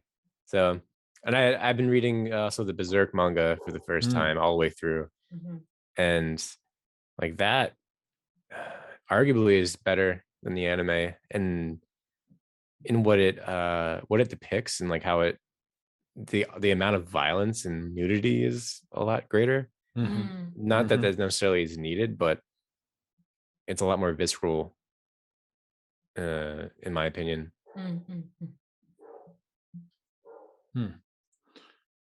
I've read a book about the workers' revolution in Tunisia, overthrew their dictator, and was the spark that the Arab Spring Revolution movement across the Middle East. So that's what I was doing this year. Tantalizing. Is this anime adaptation for this coming out? I wish. That'd be fucking sick. What Gundam series was it that was sort of in that vein? It like took inspiration from this. No, it was that motherfucking dog outside is really getting on my nerves. Yeah, it is. I'm so sorry if you can hear it. I think it was Double O. Oh, that could be. I didn't watch that one.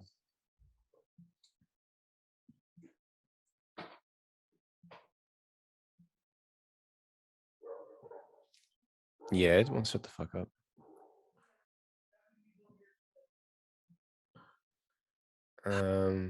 Okay, so this dog is distracting me, but what are we excited for? Next year. Yeah, Chainsaw Man, of course. Chainsaw Man, for sure. Vinland Saga season 2? There is a season 2 coming out. Hell yeah, man. This is gonna be the best. This is the best part of Vinland Saga coming out. That's what he says, but I'm pretty sure it's the most boring part. That's what makes it the best part. the people that so I've read ahead in the manga. I think the people that say this part is boring are I hate to sound so snooty, but oh, sounds snooty, Dan. Sounds they're snooty. not sophisticated enough. Because I'm telling you, this part is absolutely spellbinding. They just It don't is know what so good content is. emotionally gripping. Yeah. It's like, oh, nobody's like, the amount of violence has decreased by 90%. It's like, I didn't watch this show for the violence. Like the show. It's a thematically exciting and emotionally invigorating story. The violence just happens to be there. Same with Berserk. It's like Hannah telling me, like, oh, I wasn't really paying attention to Berserk until they went to the hellscape, and then when everyone was getting slaughtered by demons, that part was so cool. And it was like, really, like, all of the fine-tuned character development and our super articulated character relationships and all these like really crazy vibe moments and thematic expositions, like all these things just meant nothing to you. It's just, oh, there's a demon and it lopped somebody's heads off. Wow. Yeah. No. Yeah, it's so much more intricate in the manga as well. Like that's another part that's missing. Yeah. The amount of dialogue that's in the actual manga in comparison. But I think Vinland Saga and Berserk, like kind of like they're similar in that way. Yeah. Yeah, Finland's like the new Berserk, and like, yeah, for real. Yeah. I definitely feel that. So speaking of manga that I don't read, so that I don't get spoiled for the anime, I've been super excited about Hell's Paradise. They just got an anime adaptation announcement, and it's an anime that I feel like goes hand in hand with Chainsaw Man. I feel like it's really popular right now. I see it all over the shelves at Books A Million and Borders and stuff. And I've been wanting to get into it, but they hit me with the trusty anime adaptation, so I'm waiting. I'm sitting pretty over here. Hell yeah. I got some random one that it's based off a light novel. It's called Sabi Kui Bisco, or Man-Eating Mushroom. Comes out in January 11th, I believe. But it looks like a post-apocalyptic setting. That sounds good. Sandy expanse. That's one of his 5. It checks all the right boxes. I watched the trailer for it and just like, I'm watching this. Oh yeah. Like first day, when it first comes out. I'll send you the PV, but yes. And of course, Demon Slayer. Yeah, I love Demon Slayer so much. I'm so excited we get to see the spicy arc. Oh boy. Is there any nudity in this? Probably not. But that's what makes it so good. You don't need nudity for Demon Slayer. Yeah. Too pure. In most cases, enough. Too pure-hearted. Yeah, exactly. Okay, so I'm just gonna throw them out there. Mob Psycho season 3. Oh. Hell yeah. I still haven't seen Mob Psycho. Oh my god, Dan. We need to get you current here. I'm gonna bring you into the current age of anime this year. So I'll tell you the anime I watched this year that stuck with me the most. Well, number 2 is that Madoka Magica Rebellion movie. Oh, you loved it. Loved it, and I kept thinking about it afterwards. I keep meaning to watch it. Shit. It's amazing, and it flips the whole original anime on its head. Really? It's really a masterpiece work. Maybe we should do an episode and bring Priscilla back on. Maybe, yeah, wouldn't be a bad idea. But I'll tell you, the number 1 thing I watched this year that I still think about every day is Ashita no Joe. Damn. All the way back from the 70s. Damn. A 10 out of 10 masterpiece. I can't recommend it enough. As the more time goes on, the more I think, that really was fucking incredible. I'm still still behind on the second part of that show. What do they call it? It's just like Joe 2, right? Joe 2. Yeah. Joe 2. Yeah. And Joe 2 is great, but it doesn't come close to the original, I think. And Joe 2 definitely like has some fucking fantastic moments, and the problem is not with the story. The problem, in my opinion, is with the directing. There's parts of the directing and the kind of mechanics of the show that I find unappealing, especially in comparison to the original, which I get that, like, you know, there are plebes out there that are like, well, the original has such crappy animation because from 1970 whatever.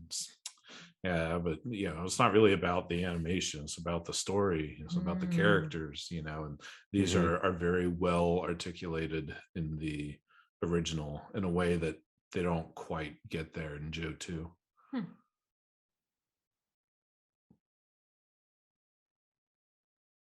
Awkward silence. Well, I think I know I want to just we both watched it last year, and I think okay. yeah, I think I would agree in terms of things that are past and done and gone, classic stuff. You know, a lot of these shows are classics for a reason, and I think Joe fits that. You know, it's like you have like expectations because it's supposed to be good, but then you're also like, well, just because it's supposed to be good doesn't mean I'm gonna like it personally. But no, I don't know. I think it pulled me in. I finished it, and then I jumped on the Hajime no Ippo because that's another classic show that's on my list. I think if I had finished it, I'm about 50 episodes in, it would be on my you know, neck and neck with Joe in terms of like sports Yeah, for sure, style. for sure. Yeah. Yeah, and I'm definitely more of an Ippo guy than a Joe guy myself, but yeah, I don't know. Maybe I was thinking that's about changing. I was thinking about that. I think I'm more of a Joe. I'm on the Joe side. I like Ippo, but Ippo is more about the actual fighting.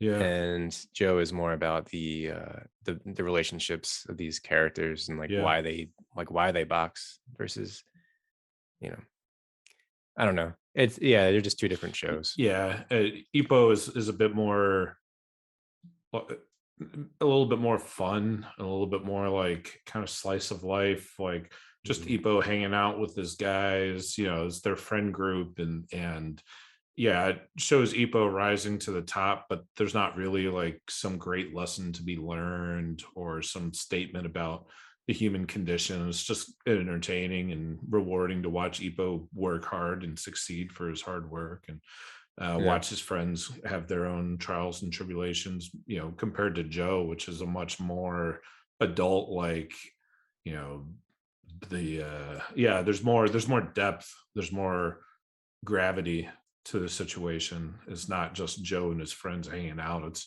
Joe having this really candid and powerful emotional journey as he grapples with, you know, different struggles and traumas and setbacks in his life. Yeah, why wasn't Ippo on Toonami like while we were in grade school? Like that's the kind of show I would come home from school and like can't wait to watch the next episode. Because the conventional wisdom was that people don't like sports anime in the US. Right. And Ippo was the show that took Aniplex out of business, right? Yeah, but I feel like they had just overlooked it. They're not overlooked it. They just they could have turned that around. Maybe the Americans do like sports shows. They do now. They really do. Yeah. They do now. Not back in 2000. Yeah. I thought we were talking about anime we were looking forward to. A little derailed there. What are you looking forward to? Made in Abyss season 3. Oh yeah, that too. Yeah, I'm excited about that. I'm so excited. Yeah.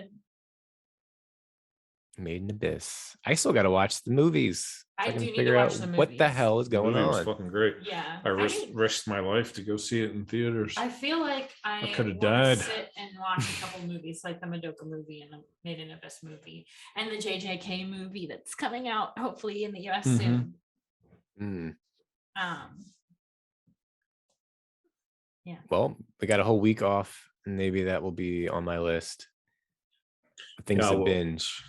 I'll tell you the movie that we got to watch. This is the number one thing that I didn't watch this year, which really I should have watched, was Rebuild of Evangelion 4.0, which is conspicuously missing from this discussion up to this point. Oh. But I have not watched it because I was just kind of disappointed that it didn't get a theatrical run. And then I've been waiting for space in my life to rewatch the whole franchise to build up to 4.0. And I just haven't Damn. gotten around to it yet. I haven't seen any of the movies. Yeah, my plan was to rewatch the last 3 movies and then watch the 4th one, but that requires a substantial amount of time to do that. And yeah, it's like, I know what you mean though. Like, it kind of it felt deflated in a way. The excitement of it, and then especially for you, Dan, like having the opportunity to see it in an actual theater. He was gonna go to Japan and see it. Were they going to release? They were going to release it in the States, were they not? There wasn't anything announced, at least. Okay, theatrically. Okay. Yeah. Maybe that requires our attention in 2022. Yeah, I figure, like maybe towards the end of January, I'll have a little bit of space to rewatch the rebuild movies and then get into 4.0. Would you just watch that, Amelia? It's the 4th film, and then we can review. Oh my God, no. You could tap me out with someone who loves Evangelion more than Dan. we'll do an hour special. Me and Dan talking about. Yeah, that'll be on Patreon. 4th movie. Yeah. We both were interested. Go ahead. No, I was going to say we both were interested in that movie Bubble that's coming out on Netflix. The Bubble. It's just called Bubble, yeah. It's just called Bubble. The Wit production. Yeah. I saw the trailer for it and it just looks really cool. I don't know what it's about. I don't think anybody knows what the fuck it's Nobody about. knows what it's about. It looks redonkulous. Like it looks like good. Yeah, another show or another movie where it's just like, all right, I'm gonna watch it because it just looks beautiful. Yeah. I know I give Wit Studio a lot of shit, usually on the pod, but I do think their animation is good. I'm just saying. I think so. Yeah. I'm excited for that movie. And Cyberpunk Edge Runners, another Trigger production. That wasn't on my radar, but that sounds fucking sick. It's a show that's got cyberpunk in the name. It's cyberpunk from the game franchise, right? Yeah, that's sort of the jumping off point for the series, which could be bad. I think they had such a bad release. The game itself. The game had such a bad release. Like I'm not a gamer girl. I'm a fake gamer girl, but even I was up to date on fucking Cyberpunk because of how badly it released. Yeah, it was on my radar too.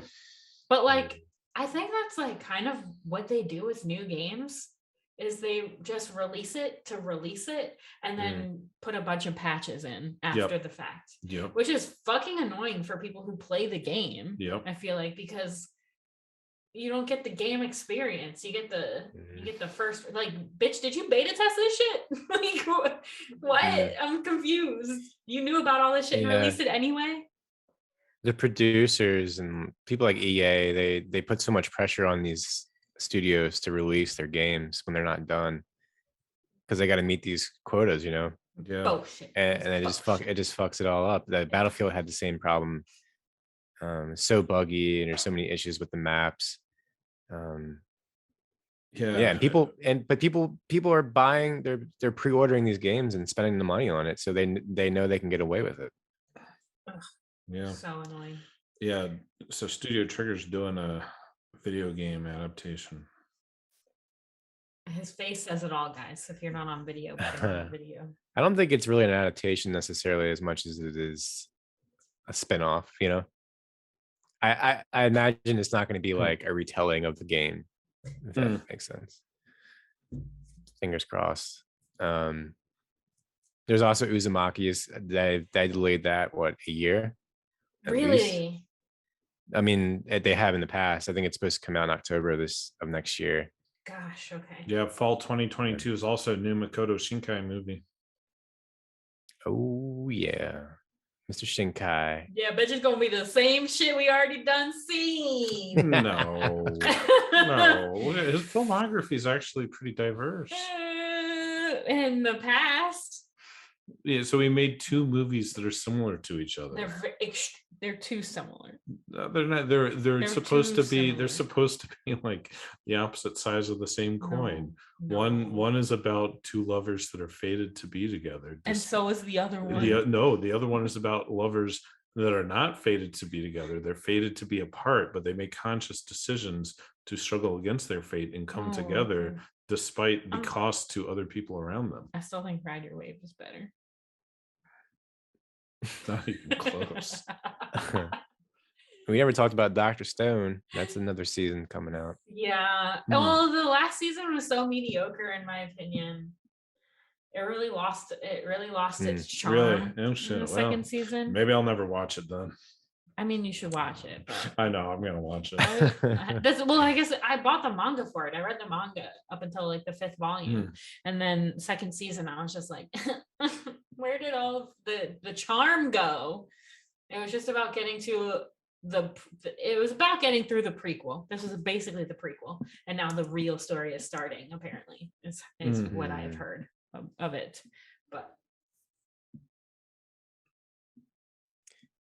Yeah, I think it's a solid show. It just like it's a perfect Saturday morning cartoon to watch, as I describe it. But I guess it lost its drama a little bit for me. Yeah, well, you have like you have the not world building necessarily, but the exposition dump in the first season, and now like it's just like building upon that. You're just leveling up your characters essentially. Yeah. The science aspect of it.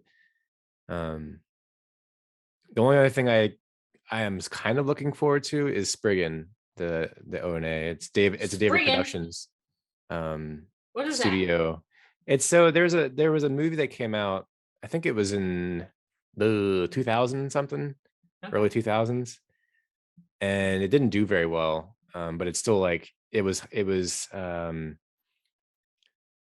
high in the, how should I say it? Just like high in the watch list during the time, because for the production value as a film, and I think it sort of derailed from the manga, and the direction was bad, so they're bringing it back as a TV show. And I think David Productions did a good job with JoJo, so maybe this will have a better adaptation from the manga. Who knows? I don't know.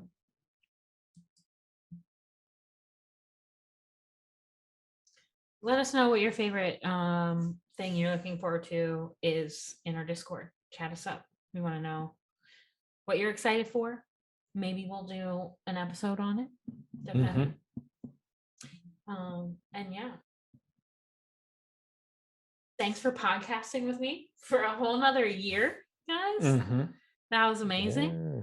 There's a lot of things that we did, and a lot of things still to do. Yeah, it was a good ride. Yeah, I'm hunkering down. I'm gonna do it again. I'm ready. 10 more years. Yep. Ready spaghetti. Sign my contract for another year. All right. I hope you guys enjoyed your year of 2021. I know we are still in kind of weird times, but I feel like anime has gotten a little bit better. We got a lot of the things that we were hoping for this year, and hopefully we'll be here to do it again next year. Yep, all in good health. But yeah, thanks for listening for our 2021 year of. We need a title for this year. What did Otaku call their? Oh, the con at the end of the rainbow. End of the rainbow. The podcast at the end of the rainbow. And we're still traversing the rainbow. Oh, we are. The pod at the end of the cast.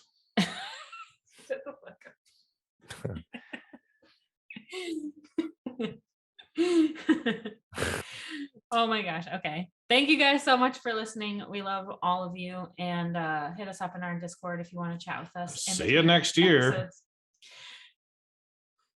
Thank you. what Dan said.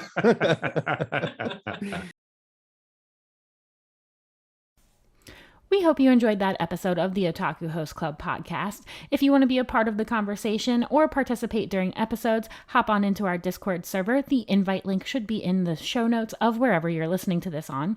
Or you can head on over to our website, otakuhostclub.com, where you'll find links to previous episodes, as well as our Instagram at Otaku Host Club, and our YouTube channel, where we put out video versions of episodes after they hit Spotify. Thanks so much for listening, and we'll see you in the next episode.